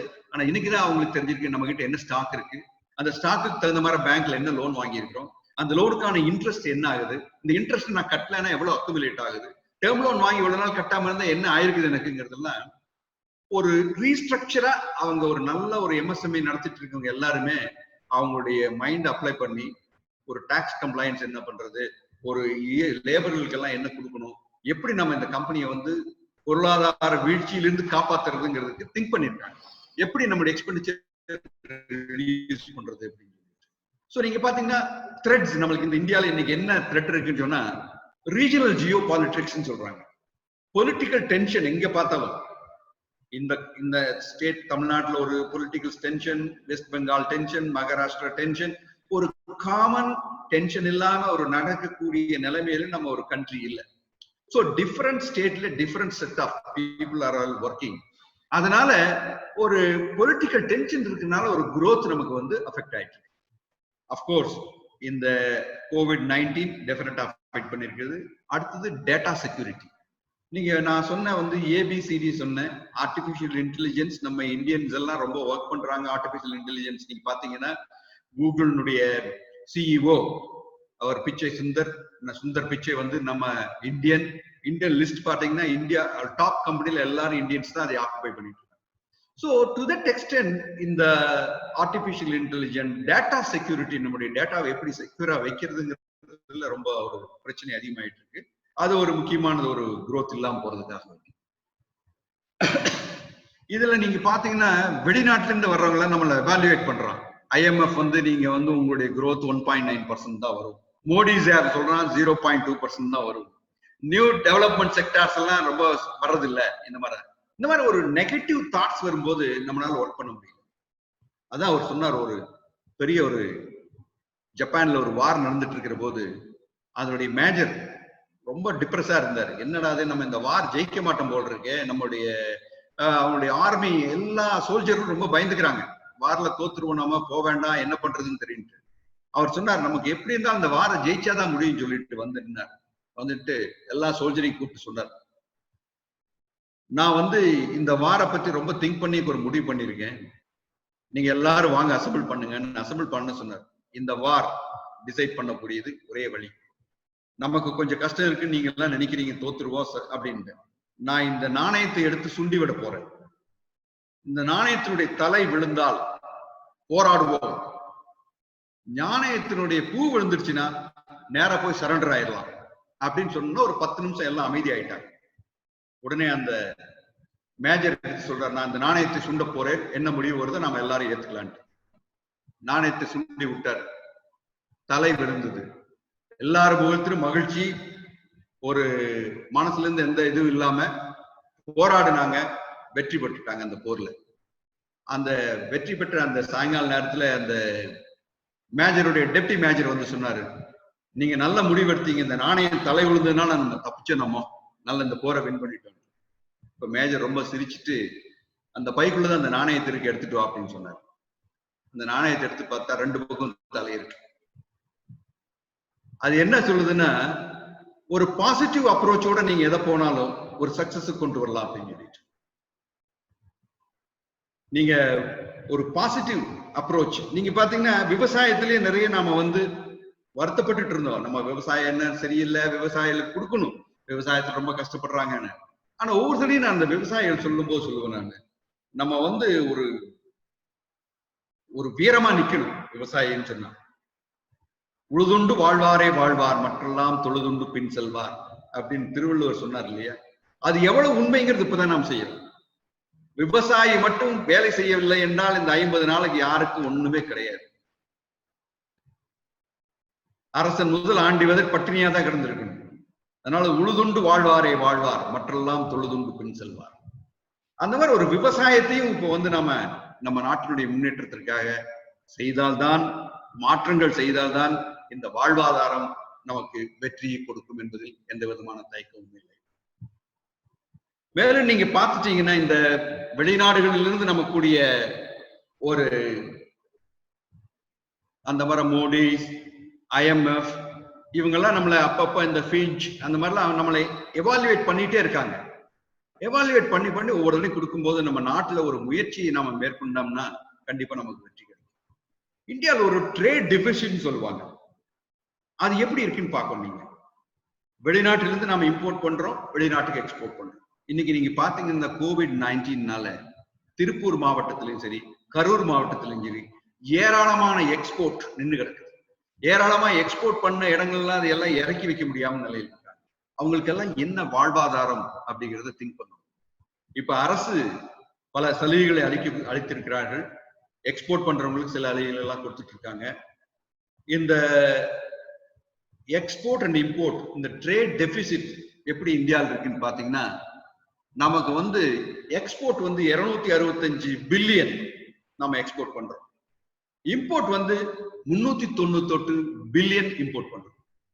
சோ நம்ம எக்ஸ்போர்ட் பண்ற ஃபாரின் எக்ஸ்சேஞ்சை விட இம்போர்ட் பண்றது நம்ம நிறைய செலவு பண்றதுனால ட்ரேட் டெபிசிட் ஒரு 133 பில்லியன் யூஎஸ் டாலர்ஸ் நமக்கு ட்ரேட் டெபிசிட். சோ இது வாழ்வாதாரத்துல நம்ம எக்ஸ்போர்ட்டை இம்ப்ரூவ் பண்ணாதான் எக்ஸ்போர்ட் கம்பெனிஸ் எல்லாம் நீங்க பாத்தீங்கன்னா alternative. What is the alternative business? இன்னைக்கு எல்லா விதமான பிபிஜின்னு சொல்றீங்க இல்லையா, PPE protective equipments for doctors, manufactured at Tirupur, manufactured at Karur. So alternative business, automatically we are getting it. So the more and more export நாம focus பண்ணும்போது இந்த trade deficit குறைஞ்சிடுச்சுன்னா நமக்கு நல்லபடியா இருக்கு. இப்போ இம்போர்ட்டை கண்ட்ரோல் பண்ண சொல்லி கவர்மெண்ட் சொல்ல போறாங்க. சோ நம்ம எல்லா தொழிலதிபர்களும் முதல்ல அதை பார்க்கணும். இம்போர்ட் பண்றதை எப்படி குறைச்சு நம்மளுடைய ட்ரேட் டெபிசிட்டை குறைக்கிறதுக்கு உதவி பண்ண முடியும். அதே மாதிரி நீங்க பாத்தீங்கன்னா நம்மளுடைய சர்வீசஸ் எக்ஸ்போர்ட் பண்றதும் இம்போர்ட் பண்றதும் நீங்க பாத்தீங்கன்னா ரெண்டு ஆல்மோஸ்ட் ஈக்குவல். நாம எக்ஸ்போர்ட் பண்ண சர்வீசஸ் எக்ஸ்போர்ட் பண்றோம்னா இப்போ டெக்னாலஜி ஸ்டூடெண்ட்ஸ் இருக்காங்க, டெக்னாலஜி ப்ரொஃபஷனல்ஸ் இருக்காங்க, டெக்னாலஜி கம்பெனிஸ் எல்லாம் இருக்குது. நீங்க ஒரு காலத்துல இந்தியா நினைச்சும் கூட பார்க்காத அளவு வளர்ச்சி இருந்திருக்கு. நீங்க ஒரு 20 வருஷத்துக்கு முன்னால நினைச்சு பார்த்திருப்பீங்களா ஏதாவது ஒரு இந்தியன் அங்க போய் ஒரு கம்பெனி ஆரம்பிக்க முடியுமா? இன்னைக்கு டெக்னாலஜி ஜெயிண்ட் இன்ஃபோசிஸ் பாத்தீங்கன்னா உலகம் பூரா கம்பெனி ஆரம்பிச்சிருக்காங்க. ஆர்சிலர் மிட்டார் அவன் உலகம் பூரா ஸ்டீல் கம்பெனி நிறைய போட்டுருக்காங்க. ரிலையன்ஸ் இன்னைக்கு பாத்தீங்கன்னா ஒவ்வொரு இந்த கொரோனாவில கூட அவங்க 6700 கோடி 7000 கோடி அவங்கனால ஒரு பணத்தை திரட்டக்கூடிய கெப்பாசிட்டி இருந்துச்சு. ஜியோனுடைய சில பங்குகளை வாங்கி இன்வெஸ்ட் பண்றாங்க. இந்த HDFC பங்கு திடீர்னு சைனா வாங்கிச்சு. இப்போ ஃபாரின் டைரக்ட் இன்வெஸ்ட்மெண்ட் பாலிசியில் சில மாற்றங்களை கொண்டு வந்திருக்கிறாங்க. சோ இந்த மாதிரி ஒரு opening up of an economy கண்டினியூஸா நடந்துட்டு இருக்கு. நம்ம வாழ்க்கை பாதையை நாம இப்ப தீர்மானிக்க வேண்டும். வாழ்வை தீர்மானிக்க வேண்டியது இந்த கொரோனாவுடன் வாழ வேண்டும். மருத்துவர் நமது மனோகரன் அவர்கள் நமக்கு நல்லபடியா எல்லாம் சொல்லிக் கொடுப்பார்னு நினைக்கிறேன். இந்த கொரோனாவை நாம் எடுத்துக்கொண்டால் எவ்வாறு பிரிகாஷனா இருக்கணும், எந்த முறையில் அதை தடுக்கலாம், எப்படி சோசியல் டிஸ்டன்சிங் பண்ணலாம், இதெல்லாம் படித்தவர்கள் நாம் செய்து கொண்டு இருந்தாலும் கூட சமீபத்தில் நடந்த நிகழ்ச்சிகளை பார்க்கும்போது ரொம்ப வருத்தமா இருக்கு. எங்கேயுமே சோசியல் டிஸ்டன்ஸ்ங்கிறதே கிடையாது. நம்ம வீட்டுக்குள்ளே அடைஞ்சு கிடக்கிறோம், சோசியல் டிஸ்டன்ஸ் மெயின்டைன் பண்றோம், எல்லாம் மாஸ்க் போட்டுட்டு இருக்கோம், உள்ள போகும்போது செருப்பை விட்டுட்டு போறோம், அங்கங்க கை கழுவுறோம், கால் கழுவுறோம், எல்லாம் பண்ணா கூட சில நிகழ்ச்சிகள்னால அவை எல்லாமே நம்ம எல்லாருமே பரிதவித்து போகக்கூடிய நிலைமையை அடைஞ்சிட்டு இருக்கோம். அது சரியான முறையில் எப்படி நடக்குங்கிறது நம்ம சொல்ல முடியாது. அதே போல இந்தியாவுக்கு நம்ம யாருக்கு மேஜரா எக்ஸ்போர்ட் பண்றோம்னு பாத்தீங்கன்னா மேக்சிமம் எக்ஸ்போர்ட் யுனைடெட் ஸ்டேட்ஸ். அடுத்த எக்ஸ்போர்ட் நீங்க பாத்தீங்கன்னா 16% எக்ஸ்போர்ட் நம்ம யுனைடெட் ஸ்டேட்ஸ்க்கு போறோம். 10% எக்ஸ்போர்ட் நம்ம UAE, துபாய், அபுதாபி அந்த மாதிரி UAE கண்ட்ரிகளுக்கு அனுப்பிச்சிட்டோம். அடுத்த மேக்சிமம் நம்ம ஹாங்காங் கொடுக்குறோம். அப்புறம் குறைவா சைனாக்கு எக்ஸ்போர்ட் பண்றோம், சிங்கப்பூருக்கு எக்ஸ்போர்ட் பண்றோம். சோ நம்மளுடைய எக்ஸ்போர்ட் கம்பெனி இஸ் மெயினா நம்மளுடைய எக்ஸ்போர்ட், நம்மளுடைய ரிசீவ் பண்ற பணம் கொடுக்குறவங்க அமெரிக்காக்காரன். நீங்க எல்லாரும் பார்த்திருப்பீங்க ட்ரம்ப் எப்படி எல்லாம் பேசிட்டு இருக்கிறான். ட்ரம்ப் போனா எல்லாம் பண்ணா கூட மேக்சிமம் எக்ஸ்போர்ட் பாத்தீங்கன்னா யூரோப்புக்கு போல மேக்சிமம் எக்ஸ்போர்ட் யுனைடெட் ஸ்டேட்ஸ். அதே மாதிரி இம்போர்ட் நீங்க பாக்கணும்னா நம்மளுடைய கெப்பாசிட்டி, பில்டிங் கெப்பாசிட்டி எப்படி இருக்குன்னா எலக்ட்ரானிக் குட்ஸ் 32% நம்ம மேனுஃபேக்சர் பண்றோம், ட்ரக்ஸ் அண்ட் பார்மாசிட்டிகல் 12% பண்றோம், பெட்ரோலியம் ப்ராடக்ட் 2% தான் இருக்கு, ஆர்கானிக் 2% தான் வச்சிருக்கோம், காட்டன் யான் ஒன்லி 2%. நம்மளுடைய குரூப் எக்ஸ்போர்ட் பண்றது இவ்வளவு. அப்ப நம்ம மேஜர் எக்ஸ்போர்ட் எலக்ட்ரானிக்ஸ் குட்ஸ் நம்ம மேஜர் எக்ஸ்போர்ட் பண்றோம், அதுவும் யூஎஸ்க்கு பண்ணிட்டு இருக்கோம். இப்ப சேஞ்சஸ் வந்துச்சுன்னா சப்போஸ் ஆப்பிள் சொல்லிட்டு இருக்கா நான் சைனா இந்தியாவுக்கு வரப்போறேன், கார் மேனுஃபேக்சரர்ஸ் எல்லாம் இந்தியாவுக்கு வரப்போறேன் வந்தா நம்மளுடைய பொருளாதாரம் முன்னேறும். MSMEs டெஃபினட்டா அவங்களுக்கு ஒரு நல்ல ஒரு வாய்ப்பு இருக்கிறது.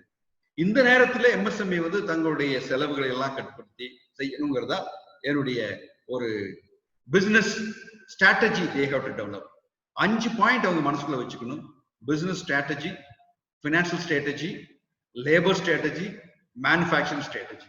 இந்த மாதிரி அவங்க எல்லாத்தையும் ஒரு ஸ்ட்ராட்டஜைஸ் பண்ணி ஒரு ஸ்டாண்டர்ட் ஆபரேட்டிங் ப்ரொசீஜர்ஸை வந்து ஒரு small and medium enterprises draw பண்ணி அவங்க ஃபேமிலிக்குள்ள உட்காரணும். நீங்க இப்ப வந்து கம்பெனி சட்டங்கள் எல்லாம் நிறைய மாறுதல் உண்டு. இப்ப இருக்கிறவங்க நிறைய பேர் ப்ரொப்ரேட்டரா இருக்கலாம், சின்ன கம்பெனியா இருக்கலாம். நீங்க 1% கம்பெனிங்கிற ஒரு கான்செப்ட் கூட வந்து இந்த கோவிட் வந்ததுனால நீங்க வீட்டுல நான் பாக்குறேன் என்ஜினியரிங் படிச்ச beautifully well qualified girls after marriage சும்மா வந்து சமையல் அறையில் உட்கார்ந்துட்டு இருக்காங்க. ஏன் உட்காரணுங்க? நம்ம வாழ்வையும் வாழ்வாதாரத்தையும் நினைச்சு பாருங்களேன். இன்னைக்கு ஒரு கோல்டு மெடலிஸ்ட், இன்னைக்கு ஒரு நல்ல ஒரு first class student qualified from colleges வீட்டுக்கு மேரேஜுக்கு அப்புறம் சும்மா இருக்கிறது எவ்வளவு தப்பு? ஏன் அவங்களுக்கு வந்து நம்ம ஒரு ஆப்பர்ச்சுனிட்டி ஏற்படுத்தி கொடுக்க கூடாது? நீங்க ஒரு டெக்னாலஜி ஓரியன்டட் ஒரு கேர்ள் இருக்காங்கன்னா அவங்களுக்கு கொடுங்க. They can let her take classes. இன்னைக்கு வந்து நீட் பிஜி, நீட் ஜேஇஇ எல்லாருக்கும் நடந்துட்டு இருக்குது, ஆன்லைன் கிளாஸஸ் நடந்துட்டு இருக்கு. ஏன் அந்த கிளாஸஸை வந்து நடத்தக்கூடாது? ஒரு எஃபிஷியன்ட் கேர்ள் மேரேஜுக்கு அப்புறம் ஏன் அதை ஏர்ன் பண்ணக்கூடாது? மணி ஏர்ன் பண்ணக்கூடாது? Everything and transparent. நீங்க என்கரேஜ் பண்ணுங்க. Call your girl in your house, call your daughter in-law in your house, sister in law in your house, ask them. எல்லாத்தையும் கூப்பிட்டு உட்கார வச்சு ஒரு கம்பெனி சட்டத்தில் இப்ப வந்து 1% கம்பெனின்னு ஒரு concept. Minimum private limited company போனா 2 பேர் வேணும், 7 பேர் வேணும் இந்த பப்ளிக் லிமிடெட் கம்பெனிஸ் ஆக்ட் படி. இப்போ 1% கான்செப்ட்னு வச்சிருக்கு. ஒரு பொண்ணு வீட்டுல படிச்சுட்டு உட்கார்ந்துட்டு இருக்குன்னா அந்த பொண்ணு பேர்ல ஒரு 1% கம்பெனி போடுங்க. அழகிரி சாமி சொல்லி அவர் பண்ணி கொடுத்துருவாரு டக்குன்னு. செந்தில்குமார் வேணா பண்ணுவாரு. இந்த மாதிரி ஒரு டக்குன்னு ஒரு 1% கம்பெனி போட்டு அந்த கம்பெனியுடைய ஆப்ஜெக்டிவ் வந்து சாஃப்ட்வேர் டெவலப்மெண்ட், கம்பெனியுடைய டெவலப்மெண்ட் ஆன்லைன் கோச்சிங் கிளாஸஸ், கம்பெனியுடைய ஐடியா வந்து ஆன்லைன் பிசினஸ் மார்க்கெட்டிங் டெவலப் பண்றது. அவங்க இன்டெலிஜென்ட்டா பண்ணுவாங்க. இன்னைக்கு வந்து சார்ட்டர்ட் அக்கௌண்டன்ஸ் நீங்க பாத்தீங்கன்னா அவங்க பிசினஸே மாறிடுச்சு, மாடியூல்ஸ் மாறிடுச்சு. வீட்ல இருந்தே நாங்க ஒர்க் பண்ணலாம், வீட்ல இருந்தே இந்த கம்பெனிஸினுடைய சர்வருக்குள்ள போய் வெரிஃபை பண்ணலாம். அதற்கான ஆடிட் ரிப்போர்ட் ஆட்டோமேட்டிக்கா வரும். நான் இன்கம் டாக்ஸ் ரிட்டர்ன் ஃபைல் பண்ணணும்னு நான் வந்து வீட்டுல இருந்தே பண்ணலாம். இன்கம் டாக்ஸ் ஆபீஸ்க்கு நான் போகவே வேண்டியதில்லை, ஸ்க்ரூட்டினி எல்லாம் நிறுத்திட்டான். இன்கம் டாக்ஸ் ஆபீஸ்க்குள்ள நுழையவே கூடாதுன்னு சொல்லிட்டாங்க. ஆடிட்டர்ஸ் யாரும் வரக்கூடாது, கம்பெனி ஆள் வரக்கூடாதுங்க. நீங்க வீட்டில இருந்தே உங்களுடைய இன்கம் டாக்ஸ் ரிட்டர்னை ஃபைல் பண்ணலாம். வீட்டில இருந்து அவன் கொஸ்டின்ஸ் அனுப்புவான். நீங்க அசஸ்மெண்ட் சொல்லுவான், அவனுக்கு பதில கொடுக்கலாம். நீங்க உங்க பதில் இல்லைன்னா அவன் அதுக்கான ஆர்டரையும் போட்டுடுவான். அதுக்கு மேல வீட்டுல இருந்தே நீங்க அப்பீல் போல அப்பீல் கமிஷனர் போய் நேர்ல போய் பார்க்கவே முடியாது, பார்க்க கூடாது, சட்டம் தான். சோ இன்டர்ஃபேஸ் இப்பதான் இந்த மாற்று artificial intelligence, block chain technology, data security, data analyticals இதெல்லாம் தான் இப்போ ஒர்க் பண்ணுது. நீங்க பிசினஸே மாடியூல்ஸ் மாறிடுச்சு. சோ உங்க வீட்டுல ஒரு என்ஜினியரிங் படிச்சவங்களோ, ஒரு பிகாம் படிச்சவங்களோ, ஒரு தமிழ் படிச்ச ஒரு எம்ஏ தமிழ் படிச்ச ஒரு லேடி இருக்காங்க, தமிழ் கிளாஸ் அவங்க ஆன்லைன்ல எடுக்கலாம். ஒரு இன்டெலிஜென்ட்டா அவங்களால பாட்டு சொல்லி கொடுக்க முடியும், ஆன்லைன்ல கிளாஸ் எடுக்கலாம். 10 ஸ்டூடெண்ட் 20 ஸ்டூடெண்ட் 30 உலகம் பூரா ஸ்டூடெண்ட் ஜாயின் பண்ணுவாங்க. நீங்க அவங்கள வந்து ask them to pay, Google பேல பண்ண சொல்லுங்க, பேடிஎம் பண்ண சொல்லுங்க, டிரான்ஸ்ஃபர் பண்ண சொல்லுங்க, எவ்ரிதிங் டிரான்ஸ்ஃபர். அது பேர்ல 1% கம்பெனி. அவங்களே லிமிடெட் கம்பெனியா இருக்கும், அது கம்பெனி பெருசானா இருக்கலாம். அதே நீங்க ஸ்டார்ட் அப்ஸ்னு ஒண்ணு ஆரம்பிக்கிறீங்க. இப்ப பாத்தீங்கன்னா டாடா வந்து ஸ்டார்ட் அப்ல இன்வெஸ்ட் பண்ணிருக்காரு அப்படிங்கிறாங்க. ஒரு நல்ல பையன், அவனுக்கு நல்ல ஐடியா இருக்க, ஒரு கம்பெனி ஆரம்பிக்கிற ஸ்டார்ட் அப் 25 கோடி வரைக்கும் அவன் வந்து போட்டு பண்றான். அது வரைக்கும் அந்த கம்பெனி பேர் ஸ்டார்ட் அப். அதனுடைய ப்ராஃபிட் எக்ஸம்ஷன், லேபர் லாஸ் நிறைய அப்ளிகபிள் ஆகாது, அதெல்லாம் நிறைய இருக்கு. சோ அதை நீங்க போட்டுனா make in India start up. இது வந்து வாழ்வையும் வாழ்வாதாரத்தையும் இணைக்கக்கூடியது இந்த கொரோனாவுடைய வெக்கேஷன். இது நம்ம ஆப்பர்ச்சுனிட்டி ஓபன் பண்ணி கொடுக்குது. நம்மளுடைய சமுதாயத்துல படித்தவர்களுடைய ஆப்பர்ச்சுனிட்டி ஓபன் பண்ணி கொடுக்குது. படித்து சும்மா வீட்டுல இருக்க கூடாது என்பதை ஓபன் பண்ணிவிடும். நீங்க ஒரு நல்ல ஒரு என்ஜினியரிங் படிச்சுட்டு எத்தனை பேர் நீங்க ஒரு ஸ்டாட்டிஸ்டிக்ஸ் எடுத்து பாருங்க, அண்ணா வீட்டுல எவ்வளவு என்ஜினியரிங் பொண்ணுங்க சும்மா இருக்கிறாங்க. அவங்களுக்கு நெட்வொர்க் பண்ணி பாருங்க, அவங்களுக்கு ஒரு ஸ்கில் டெவலப்மெண்ட் கொடுத்து பாருங்க, அவங்களுக்கு ஒரு இது பண்ணுங்க, வாழ்வாதாரம் உங்களுக்கு வந்து இம்ப்ரூவ் ஆகும். சோ அதுதான் நான் வந்து சொல்றது. சோ நீங்க இந்த மாதிரி ஒரு எலக்ட்ரானிக் குட்ஸ், ட்ரக்ஸ், இது மாதிரிலாம் அந்த பார்மாசூட்டிக்கல் கம்பெனிஸ் நம்ம மேஜரா இம்போர்ட் எங்கிருந்து பண்றோம்னு பார்க்கணும். மேஜர் எக்ஸ்போர்ட் யூஎஸ், மேஜரா நம்ம இம்போர்ட் வந்து சைனால தான் பண்றோம். மேஜர் இம்போர்ட் சைனா, அதுக்கு அடுத்தது யுனைடெட் ஸ்டேட்ஸ், அதுக்கப்புறம் யுனைடெட் யுஏஇ அதுல வாங்குறோம். சோ நாம சைனால மேக்ஸிமம் இம்போர்ட் பண்றோம், எக்ஸ்போர்ட் யூஎஸ்க்கு மேக்ஸிமம் பண்றோம். இது நம்மளுடைய ட்ரேட் டெபிசிட்ஸ் இதுதான் பார்த்துட்டு. ஸோ இப்ப நம்ம பார்க்கக்கூடிய சைனாவில் வாங்கக்கூடிய பொருள் நிறைய பேர் இப்ப வாங்க மாட்டேங்கிறாங்க. சைனா இப்போ எவ்வளவோ சொல்லிட்டு இருக்காங்க அவனுடைய எக்கானமி டெவலப் பண்றது. It's an opportunity opened up for India. India மட்டும் இல்ல, படித்து இளைஞர்கள் தொழில் செய்து கொண்டிருக்கிறவங்க எல்லாருக்கும் நீங்க அட்வொகேட்டே எடுத்துக்கங்க. இப்ப வந்து இனிமேல் எல்லாம் கோர்ட்ஸ், அவரை வீட்டுல இருந்து ஆர்கியூமெண்ட் பண்ணலாம், வீட்டுல இருந்தே பெயில் வாங்குறாங்க இப்பெல்லாம். ஏன் முன்னெல்லாம் பெயிலுக்கு போகணுமே, பெயிலுக்கு போய் நிக்கணும், ஆர்கியூ பண்ணணும், பார்க்கணும், அவர் எப்படி இருக்காரு, ஜட்ஜி எதுன்னு சொல்றாருன்னு கேட்கணும். இப்ப அட்வொகேட்ஸ் எல்லாம் எடுக்கிறாங்க. சோ மாற்றங்கள் ஒன்றே மாறாததுங்கிற ஒரு நீதி, மாற்றங்கள் ஒன்றே மாறாததுங்கிறது நீதி. அதனால நம்ம எவ்வளவு நேரம் இருக்குன்னு பார்த்து கேள்வி பதிலுக்கு போயிடலாங்க. ஓ ரைட். அதனால இதுக்கு ஒண்ணு நான் சொல்றது என்னன்னா, ஒரு கடைசியா நான் வந்து எனக்கு ஒரு எப்பவுமே ஒரு பிடித்தமான ஒரு இது நான் வந்து எடுத்து வச்சுக்குவேன். இது என் முயற்சிகள் என்னை பலமுறை கைவிட்டது உண்டு, ஆனால் நான் ஒரு முறை கூட முயற்சியை கைவிடவில்லை. இது வந்து எடிசன் கொடுத்தது. இன்னைக்கு லைட் எரியுது நமக்கு. அவர் எவ்வளவு தடவை ஃபெயிலியர் ஆயிருப்பாரு. 10 முறை ஒருத்தன் 10வது முறை பூமியில கீழே விழுந்தான்னா அந்த பூமி முத்தமிட்டு சொல்லும், நீ 9 முறை எழுந்து நின்றிருக்கிறாய், இந்த 10வது முறை நீ எழுந்து நிற்க போகிறாய். அந்த மாதிரி ஒரு மாற்றம் ஒன்றுதான் இந்த நாட்டிலே நடக்க போகிறது. இந்த கொரோனாவுக்கு முன்னும் சரி பின்னும் சரி நமது வாழ்வும் வாழ்வாதாரமும் பல மடங்கு மாறப்போகிறது. உங்களுடைய சிந்தனைகளை சிறந்த முறையில் செதுக்கி வைக்க வேண்டும். 10 கட்டளைகளை நான் முழுவதுமாக சொல்லவில்லை, 10 கட்டளைகளை மட்டும் நான் சொல்லுகிறேன். அத வந்து நீங்க என்ன சொன்னாலும் உங்களுடைய வீட்டுல ஃபர்ஸ்ட் ஃபேமிலி இன்வெஸ்ட்மெண்ட்ஸ், என்ன மாதிரி இன்வெஸ்ட்மெண்ட் நீங்க பண்ணணும் அப்படிங்கறத திங்க் பண்ணணும்.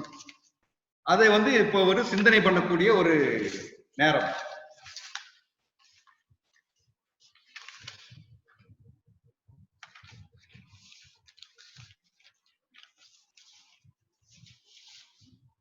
அதே போன்று நீங்க ரீஸ்ட்ரக்சரிங் ஆஃப் உங்க பிசினஸ் பண்ணக்கூடிய நேரம். ரியல் எஸ்டேட் இன்வெஸ்ட்மெண்ட் பண்ணணுமா வேண்டாமா, வீடு வேணுமா வேண்டாமாங்கிறது நேரம். அதே போல நீங்க கோல்டு, இன்னைக்கு பாத்தீங்கன்னா தங்கத்தினுடைய விலை பல மடங்கு ஏறிட்டு இருக்கு. ஏன்னா எல்லாரும் ஓடி போய் தங்கம் தான் தங்களுடைய தேவைக்கு பின்னால காப்பாற்றணும் எல்லாம் வாங்கிட்டு இருக்கிறாங்க. அடுத்தது வந்து எக்ஸ்பெண்டிச்சர் கண்ட்ரோல். எப்படி எக்ஸ்பெண்டிச்சரை நம்ம கண்ட்ரோல் பண்ண போறோங்கிறது, எப்படி family expenditures like marriages, functions எப்படி நம்ம குறைக்க போறோம், அது பார்க்க வேண்டியது. அடுத்தது வந்து education, how to educate our children, how to support them. அடுத்தது வந்து பாரோயிங்ஸ், வாங்கணுமா வேண்டாமா, அது ஒரு முடிவு பார்க்கணும்.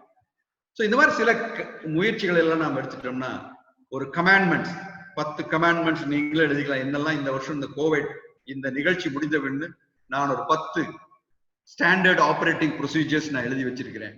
இந்த 10ஐயும் நான் என் வாழ்வுக்கும் வாழ்வாதாரத்துக்கும் நான் உபயோகப்படுத்த போறேன்னு எழுதி கையெழுத்து போட்டு வச்சு டெய்லி படிச்சு பாருங்க. அந்த முயற்சியில் நீங்க எல்லாரும் வெற்றி பெறுவீங்க.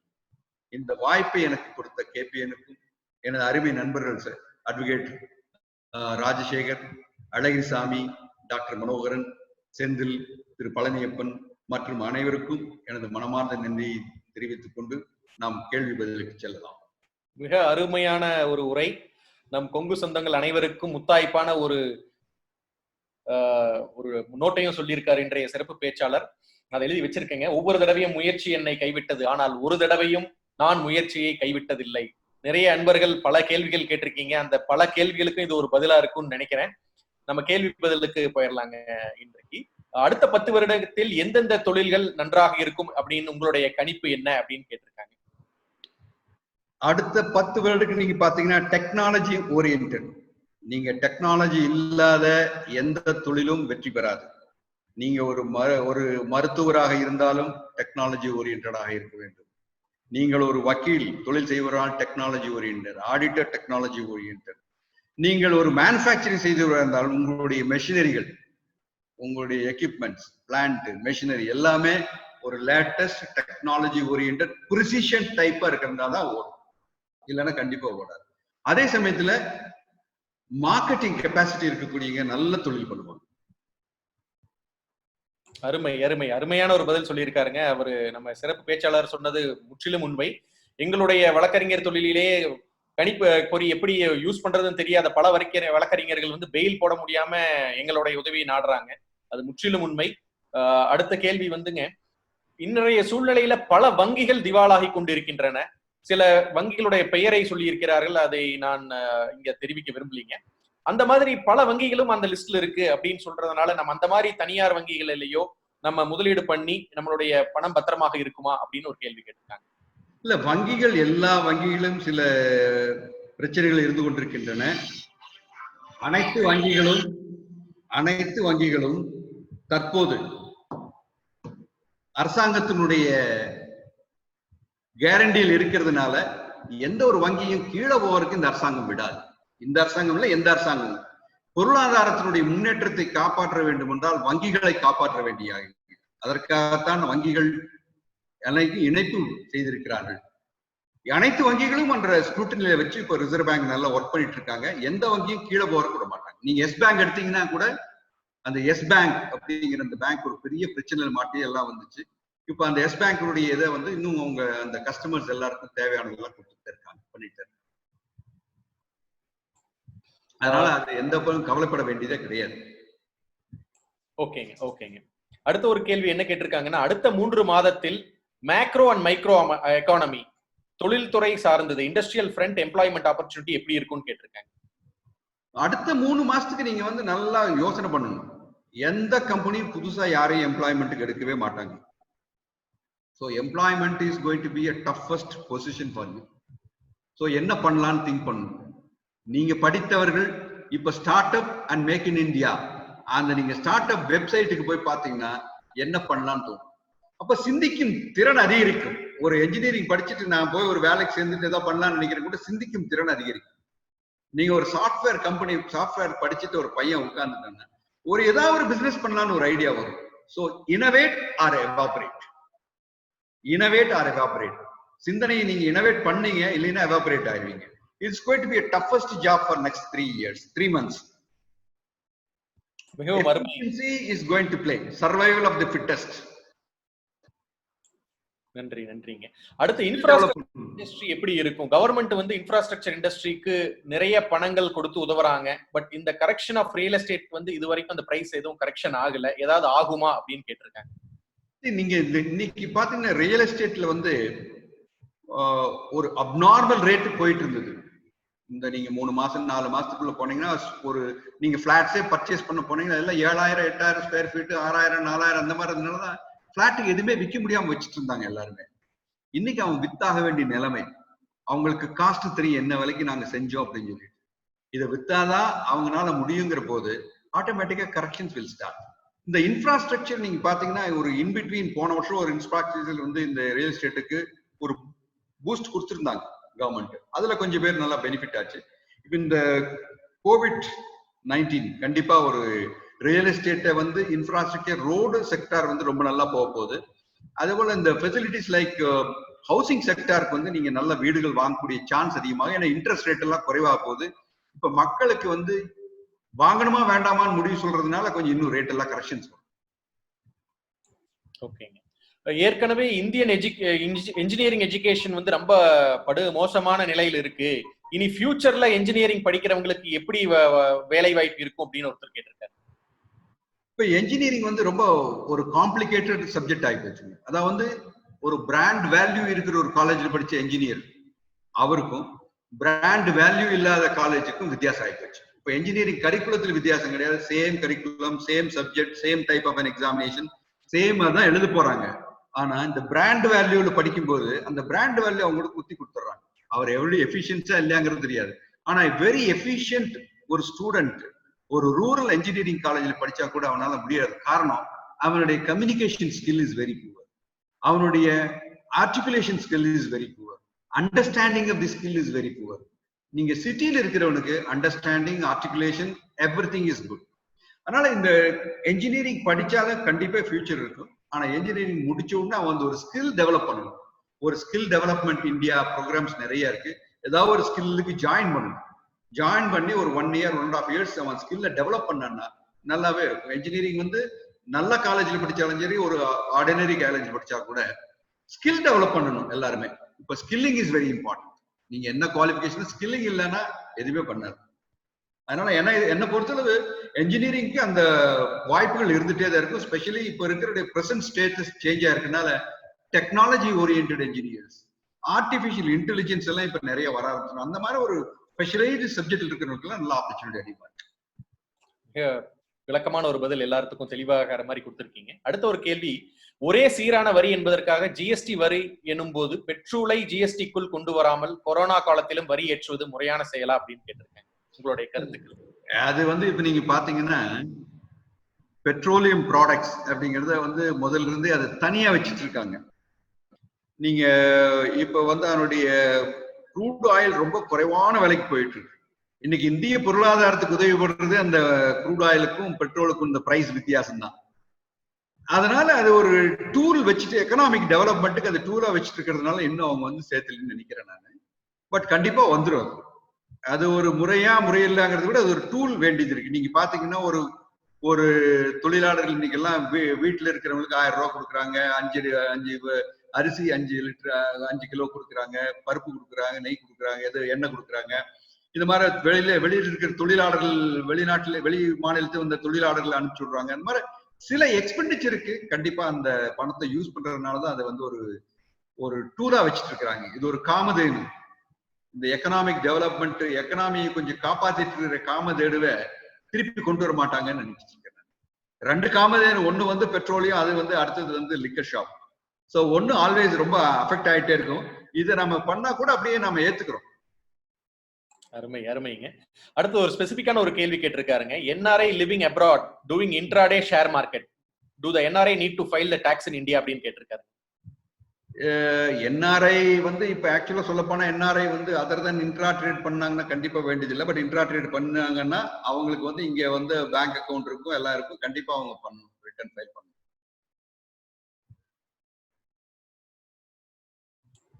அடுத்த ஒரு முக்கியமான ஒரு கேள்வி கேட்டிருக்காங்க. இந்த SIP அப்படிங்கிறது மியூச்சுவல் ஃபண்ட் இண்டஸ்ட்ரி எப்படி இருக்கும், வருங்காலத்துல ஷேர் மார்க்கெட் எப்படி இருக்கும் அப்படின்னு கேட்டிருக்காங்க. இப்ப SIP எல்லாரும் மறக்க கூடாது. SIP இப்பதான் போடணும். NAV எல்லாம் குறைஞ்சிருக்கனால மோர் உங்களுக்கு இன்வெஸ்ட்மெண்ட் ஆப்பர்ச்சுனிட்டி நிறைய கிடைக்கும். பின்னால் அது ப்ராஃபிட் வரும். SIP மட்டும் தயவு செஞ்சு நிறுத்தவே கூடாது. இது என்னுடைய பர்சனல் அட்வைஸ். ஸ்டார்ட் அப்ஸ்க்கு கவர்மெண்ட் எந்த மாதிரியான ஊக்கங்கள் கொடுக்குறாங்க, அதற்கு ஏதாவது வெப்சைட்ஸ் இருக்கா, நம்ம எப்படி பார்க்கலாம்? ஸ்டார்ட் அப் இந்தியா நீங்க வெப்சைட் போனீங்கன்னா போய் பாத்தீங்கன்னா அதுக்கு டாக்ஸ் பெனிஃபிட் 80AL இருக்கு, அந்த 7 வருஷம் டாக்ஸ் பெனிஃபிட் இருக்கு. ஆஞ்சல் டாக்ஸ் சொல்லிட்டு நீங்க நல்ல ஸ்டார்ட் அப் ஆனா ஆஞ்சல் இன்வெஸ்டர்ஸ் சொல்லி இருக்காங்க. அவங்க இன்வெஸ்ட்மெண்ட் பண்ணுவாங்க. ஃபார் எக்ஸாம்பிள் நீங்க ஒரு ஸ்டார்ட் அப் ஆரம்பிச்சு நடத்திட்டு இருக்கீங்க, நல்ல ஒரு ப்ராடக்ட் போயிட்டு இருக்குன்னா உங்ககிட்ட பணம் இல்லைன்னா அந்த ஏஞ்சல் இன்வெஸ்டர்ஸ் அப்ரோச் பண்ணா 10 ரூபா ஷேர் அவன் 50 ரூபா கொடுத்து கூட வாங்கிக்குவாங்க. ஸோ அந்த மோர் இன்வெஸ்ட்மெண்ட் உள்ளவர். அந்த 40 ரூபாய்க்கு அந்த டிஃபரன்ஸுக்கு முன்னெல்லாம் டாக்ஸ் போட்டுட்டு இருந்தாங்க. இப்போ அந்த டாக்ஸ் இன்கம் டாக்ஸ் போடக்கூடாதுன்னு சொல்லிட்டு அந்த 25 கோடி ரூபாய் வரைக்கும் இந்த ஷேர் கேபிட்டல் இன்வெஸ்ட்மெண்ட்டுக்கு இருக்கக்கூடிய ஸ்டார்ட் அப்ஸ்க்கு அந்த டாக்ஸ் பெனிஃபிட்ஸ் எல்லாம் கொடுத்துருக்காங்க. அதனால ஸ்டார்ட் அப்ஸ்ங்கிறது நீங்க போய் ரெஜிஸ்டர் பண்ணணும். அது ஈஸியா இருக்கு. நீங்க வெப்சைட்ல போனீங்கன்னா, இந்தியன் வெப்சைட்ல போனா 220 300 ஸ்டார்ட் அப்ஸ் கோயம்புத்தூர்ல இருக்கு. இந்தியால வேர்ல்ட் லெவல்ல தேர்ட் லார்ஜஸ்ட் ஸ்டார்ட் அப்ஸ் இந்தியாவில் தான் இருக்கு. நிறைய இன்னோவேட்டிவா திங்க் பண்ணக்கூடிய இளம் விஞ்ஞானிகள், இளம் என்ஜினியர்கள், அவங்களுக்கு எல்லாம் ஸ்டார்ட் அப் ரொம்ப யூஸ்ஃபுல்லா இருக்கு. அதுக்கு ஒரு இன்குபேட்டர்ஸ் இருக்கு, அங்க போய் ரெஜிஸ்டர் பண்ணணும். பண்ணா நீங்க நிறைய பேர் தொழில் ஆரம்பிக்கலாம். இந்த ரத்தன் டாடா நீங்க பண்ணிருக்காருன்னா அந்த மாதிரி நிறைய ஏஞ்சல் இன்வெஸ்டர்ஸ் பேர், அவங்க பேரெல்லாம் venture capital investors, angel investors. நீங்க பாத்தீங்கன்னா ஒருத்தர் திடீர்னு போய் பிடிச்சிருக்காரு, ஒரு 500 ஹோட்டல்ஸ் 500 பெட் பிடிச்சிருக்காரு, ஒரு பிளாட்ஸ் பிடிச்சி ஒரு சர்வீஸ் அபார்ட்மெண்ட்ஸ் போட்டிருக்காரு. அவர் ஒரு ஏஞ்சல் இன்வெஸ்டர்ஸ் போடுறாங்க, பணம் போடுறாங்க. இந்த மாதிரிலாம் நடந்துச்சு. ஸோ இந்த இன்வெஸ்ட்மெண்ட் உங்களுக்கு ஒரு நல்ல ஒரு இனோவேட்டிவா திங்க் பண்ணி ஏதாவது ஒன்று ஆரம்பிச்சாங்கன்னா அவங்களுக்கு ஒரு பாருங்க, இப்போ ஒரு டெலிமெடிசின் ஒருத்தர் கண்டுபிடிச்சாருன்னா அவருக்கு கண்டுபிடிச்சிருப்பாரு. அவரோட பணம் ஒரு 50,000 தான் இருக்கும், 1 லட்சம் தான் இருக்கும், போட்டு கண்டுபிடிச்சிருப்பாரு. அதை ப்ரொமோட் பண்ணும்போது பேங்க் லோன் கொடுக்குறாங்க, ஈஸி லோன் வருது. அதை தெரிஞ்சா இன்னொரு ஏஞ்சல் இன்வெஸ்டர்ஸ் சொல்லி அந்த குரூப் இருப்பாங்க, அவங்க இன்வெஸ்ட் பண்றாங்க. ஸோ 10 ரூபா ஷேர், 50 ரூபா ஷேர், 100 ரூபா ஷேர் கொடுத்து வாங்குவாங்க, பிரீமியம் வரும் உங்களுக்கு. ஸோ சடார்னு பிக்கப் ஆகும். அதனால innovative and innovate or evaporate. Start is very good. Okay, கடைசியாக 2 கேள்விகள்ங்க. இந்த ஒரு கேள்வி NRI பத்தி கேட்டிருக்காங்க. NRI நார்மல் சேவிங்ஸ் அக்கவுண்ட்டும் NRI அக்கவுண்ட்டும் இரண்டுமே வைத்துக் கொள்வதில் ஏதாவது பிரச்சனைகள் உள்ளதா அப்படின்னு கேட்டு. ஒண்ணு இல்லை, NRI வச்சுக்கலாம், ஒண்ணுமே கிடையாது. அடுத்த ஒரு நீங்க என்ஆர்ஐ டெபாசிட் இந்தியன் மணி ஏதாவது போட்டு வச்சுன்னா அதுல ஏதாவது இன்கம் வந்தா டாக்ஸ் கட்டணும். இந்தியாவிலிருந்து எந்த ஃபுட் இண்டஸ்ட்ரி வெளிநாடுகள்ல டிமாண்டா இருக்கு, அதை நம்ம எக்ஸ்போர்ட் பண்றதுக்கு எந்த விதமான ஊக்கங்கள் இருக்கு அப்படின்னு கேட்டிருக்காங்க. அது ஆக்சுவலா அதை வந்து சொல்லவே முடியாதுங்க. இந்தியாவில வந்து நீங்க பெரிய பெரிய கம்பெனிங்க, நீங்க எம்டிஆர் எடுத்துக்கங்க, அவங்க எல்லாம் வந்து நிறைய எக்ஸ்போர்ட் பண்ணிட்டு இருக்காங்க. நிறைய கம்பெனிஸ்ல வந்து ஃபுட் ஆர்டிகல்ஸ் எக்ஸ்போர்ட் பண்றாங்க வித் லாட் ஆஃப் ரெஸ்ட்ரிக்ஷன்ஸ். அது தே ஹேவ் டு என்கொயர். அது எப்படின்னு சொல்ல முடியும், என்னதான் இண்டஸ்ட்ரின்னு சொல்ல முடியாது. சரிங்க. இதுல இன்னொரு முக்கியமான ஒரு கேள்வி கேட்டிருக்காங்க. டெக்ஸ்டைல் ஃபீல்டு ஸ்டார்ட் அப் பிசினஸுக்கும் கவர்மெண்ட் ஏதாவது நார்மல் ஸ்டார்ட் அப் பிசினஸ் உண்டான ஊக்கங்கள் கொடுக்குறாங்களா அப்படின்னு கேட்டிருக்காங்க. டெக்ஸ்டைல் ஃபீல்ட்ல ஸ்பெஷலைஸ்ட் ஏதாவது டெக்ஸ்டைல்ஸ் பண்ணலாமே, நிறைய பேர் பண்றாங்க. டெக்னிக்கல் டெக்ஸ்டைல்ஸ்னு சொல்லிட்டு எல்லாம் பண்றாங்க. ஈவன் ஃபார் இப்போ நீங்க வந்து பாத்தீங்கன்னா இப்போ மெடிசினல் வேல்யூ மேபியான மெடிக்கல் டெக்ஸ்டைல்ஸ் ஏதாவது இருக்கலாம், அது மாதிரி பண்ணலாம். நீங்க அதெல்லாம் ஸ்டார்ட் அப்ல ரெஜிஸ்டர் பண்ணிக்கலாம். ஓகே. நன்றிங்க. ஒரு மிக முக்கியமான கேள்வி, பல பேர் இந்த கேள்வியை கேட்டிருக்காங்க. அந்த கேள்விக்கு உண்டான பதிலை இன்றைய சிறப்பு பேச்சாளர் 1 நிமிடம் கழித்துதான் அதற்கு பதில் சொல்லுவார். அந்த கேள்வி என்ன அப்படின்னா, நிறைய ஸ்டார்ட் அப்பாக இருந்தாலும் சரி, புதிய தொழில் தொடங்குபவர்கள் வேறு தொழில இருந்தா புதுசா ஸ்டார்ட் பண்ணாலும் சரி, விமன் ஆண்டர்பிரனர்ஸ்க்கு கவர்மெண்ட் ஸ்பெஷலான ப்ரொவிஷன் கொடுக்குறாங்க அப்படிங்கிற மாதிரி சொல்றாங்க. அந்த விமன் ஆண்டர்பிரனர்ஸுக்கு, பெண் தொழில் முனைவோர்களுக்கு ஏதாவது சிறப்பு சலுகைகள் உண்டா என்று கேட்டிருக்காரு. இல்ல, நிறைய பேங்க்ஸ் எல்லாம் வந்து இப்போ லோன் வந்து விமன் என்டர்பிரனர்ஸ் நிறைய கொடுத்துட்டு இருக்காங்க.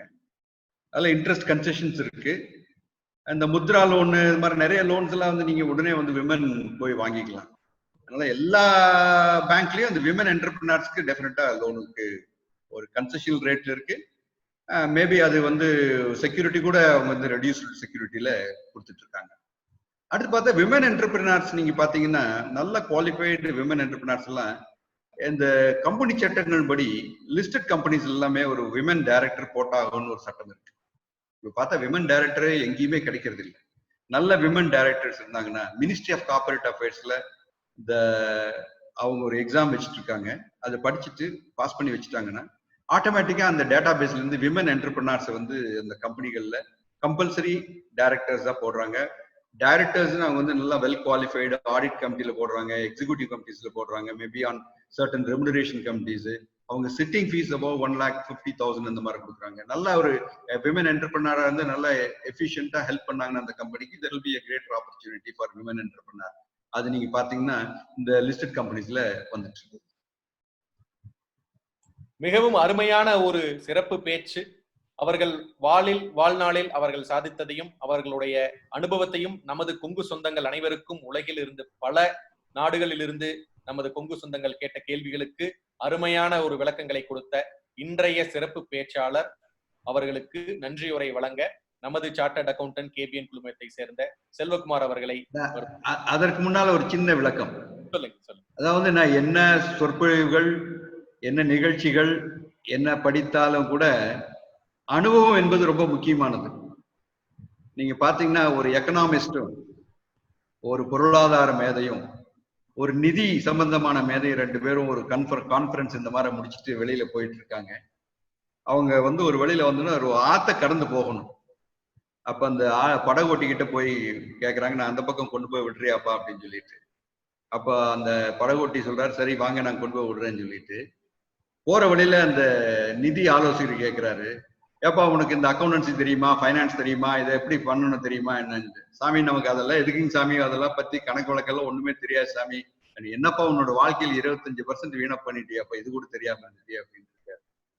அடுத்து கொஞ்சம் தூரம் போனோம்னா அந்த பொருளாதார மேதைகள், இந்திய பொருளாதாரம் என்ன நிலைமையில் இருக்கு தெரியுமாப்பா, உனக்கு சாப்பாடு எல்லாம் எப்படி கிடைக்குது தெரியுமா, என்னெல்லாம் மாற்றம் நடந்துட்டு இருக்கு தெரியுமான்னு கேட்டிருக்காரு. அப்பவும் சொல்றான், சாமி எனக்கு அதுவும் தெரியாதுங்க சாமி, எதுவுமே தெரியாது சாமி அப்படின்னு சொல்லிட்டு. அப்படியே கொஞ்சம் தூரம் போகுது, ஆற்றுல வெள்ளம் அதிகமாயிட்டே இருக்குது, ஒரு சூழல் வருது. சூழல் வந்து படகு சுத்திட்டு இருக்கு. அப்போ மெதுவா படகோட்டி கேட்கிறான், பொருளாதார நிபுணரையும் அந்த நிதி ஆலோசனையும் கேட்டுங்க, சாமி நீங்க 2 பேரும் நல்ல பொருளாதார நிபுணர் நிதி ஆலோசனை எத்தனையோ கேள்வி எல்லாம் கேட்டீங்க, நான் ஒண்ணு கேட்கிறேன் நானு. என்ன சொன்னேன், சாமி உங்க 2 பேத்துக்கு நீந்த தெரியுமா அப்படின்னு கேட்கிறேன். இல்லப்பா எனக்கு தெரியாது. என்ன சாமி உங்க வாழ்க்கையை பூரா கெடுத்துட்டீங்களேன்னு சொல்லிட்டு அவன் சுழலுக்கு எட்டி குடிச்சு அவங்க டச் போயிட்டு அவங்க 2 பேரும் போயிட்டாங்க. அதனால அனுபவம் உங்களுக்கு பெரிய பாடம். இங்க மிகச்சிறந்த அனுபவசாலிகள்லாம் இருக்கிறாங்க. அவங்க இன்னும் இதை விட அதிகமான ஒரு அனுபவத்தோட இருப்பாங்க. எல்லாத்துக்கும் என்னுடைய வாழ்த்துக்கள். மீண்டும் மீண்டும் வெற்றி பெற வேண்டும் என்று சொல்லி இந்த வாய்ப்புக்கு நன்றி. மிகவும் அருமை, மிகவும் அருமை. இன்றைய காணொளியில் தவத்திரு மருதாசல அடிகளாரும் தவத்திரு குமரகுருபர சுவாமிகளும் நம்முடன் இணைந்துள்ளார்கள். சுவாமிகளின் பொற்பாதங்களை பணிந்து அனைவருக்கும் உலகில் உள்ள அனைத்து கொங்கு சொந்தங்களும் இன்றைய காணொளியில் கலந்து கொண்டவர்களுக்கு நன்றி நன்றி நன்றி. மீண்டும் மாலை 6:45 மணிக்கு அனைவரும் ஒன்று கூடுவோம். மிக்க நன்றி. தொழில் மற்றும் வணிகம் செய்யும் கொங்கு வேளாள கவுண்டர் சொந்தங்களை இணைக்கும் பாலமாக கேபிஎன் குளோபல் என்ற டெலிகிராம் குரூப் செயல்பட்டு வருகிறது. 39 நாடுகளைச் சேர்ந்த 3585 கொங்கு வேளாள கவுண்டர் சொந்தங்கள் அதில் ஒரே குடும்பமாக தொழில் விவரங்களையும் தொழில் வாய்ப்புகளையும் அவர்களுக்குள் பரிமாறிக்கொண்டு உள்ளார்கள். இந்த குழு எந்த ஒரு அரசியல் கட்சியையோ அரசியல் தலைவர்களையோ பின்பற்றாத ஒரு குழுவாகும். நமது சமுதாயத்தின் மேல் அக்கறை கொண்டு முற்றிலும் நம் மக்களின் வர்த்தகத்தை உயர்த்த வேண்டும் என்ற உன்னத நோக்கில் செவ்வனே செயல்பட்டு வருகிறது. KBN என்ற பெயரில் மலேசியா கோலாலம்பூரில் பழனியப்பன் மாரப்பன் அவர்களால் தொடங்கப்பட்டு தற்போது தமிழ்நாட்டில் Kongu business network KBN association என்ற பெயரில் தமிழ்நாடு அரசில் பதிவு செய்யப்பட்டு தொழில் முனையும் கொங்கு சொந்தங்கள் ஆதரவோடு சிறப்புடன் செயல்பட்டு வருகிறது. KBN குளோபல் குழு தவிர வேறு எந்த ஒரு பெயரிலும் வாட்ஸ்அப் குழு, டெலிகிராம் குழு கிடையாது. இது நமது கொங்கு சொந்தங்களின் தொழில் மற்றும் சமுதாய முன்னேற்றத்திற்கு சேவை மனப்பான்மையுடன் உருவாக்கப்பட்ட அரசியல் சார்பற்ற அமைப்பு. இந்த குழுவில் இணைவதற்கு எந்த ஒரு கட்டணமும் கிடையாது. ஒரு சிலர் KBN பெயரை பயன்படுத்தி சந்தா வசூலித்து சுய லாபத்துக்காக குழுக்களை அமைத்துக் கொண்டிருக்கின்றனர். அவ்வாறு செயல்படும் குழுவுக்கும் நமக்கும் எந்த தொடர்பும் கிடையாது. 100 விழுக்காடு தொழில் சம்பந்தப்பட்ட பதிவுகள் மட்டுமே, அதுவும் இலவசமாக, எந்த ஒரு சந்தாவும் இல்லாமல் நம் சொந்தங்கள் அனைவரும் முன்னேற வேண்டும் என்ற உயரிய எண்ணத்தில் பதிவுகளை அனுமதிக்கும் ஓர் உலகளாவிய வர்த்தக குழு. நம் தொழில் அபிவிருத்திக்கு ஏற்ற ஓர் உபயோகமுள்ள ஒரே குழு KBN குளோபல் டெலிகிராம் குழு. சொந்தங்களுக்கு இது குறித்து சந்தேகங்கள் இருந்தால் +60 13299144 +6 13 2999 என்ற அலைபேசி எண்ணில் வாட்ஸ்அப் குறுஞ்செய்தி அனுப்பலாம். நன்றிகளுடன் மலேசியா பழனியப்பன் மாரப்பன் அவர்கள் சார்பாக செழியன் குமாரசாமி. நீங்கள் நமது கொங்கு சொந்தங்கள் வாழ்வில் முன்னேற வேண்டும் என்று விரும்பினால் இந்த தகவலை உங்கள் சொந்தங்களுடன் பகிர்ந்து மகிழ்ந்திட அன்புடன் வேண்டுகிறேன். KBN குளோபல் டெலிகிராம் குழுவில் இணைந்து உங்கள் தொழில் வணிக உறவுகளை விரிவுபடுத்தி வளம் பெற வாழ்த்துகிறேன். வணக்கம்.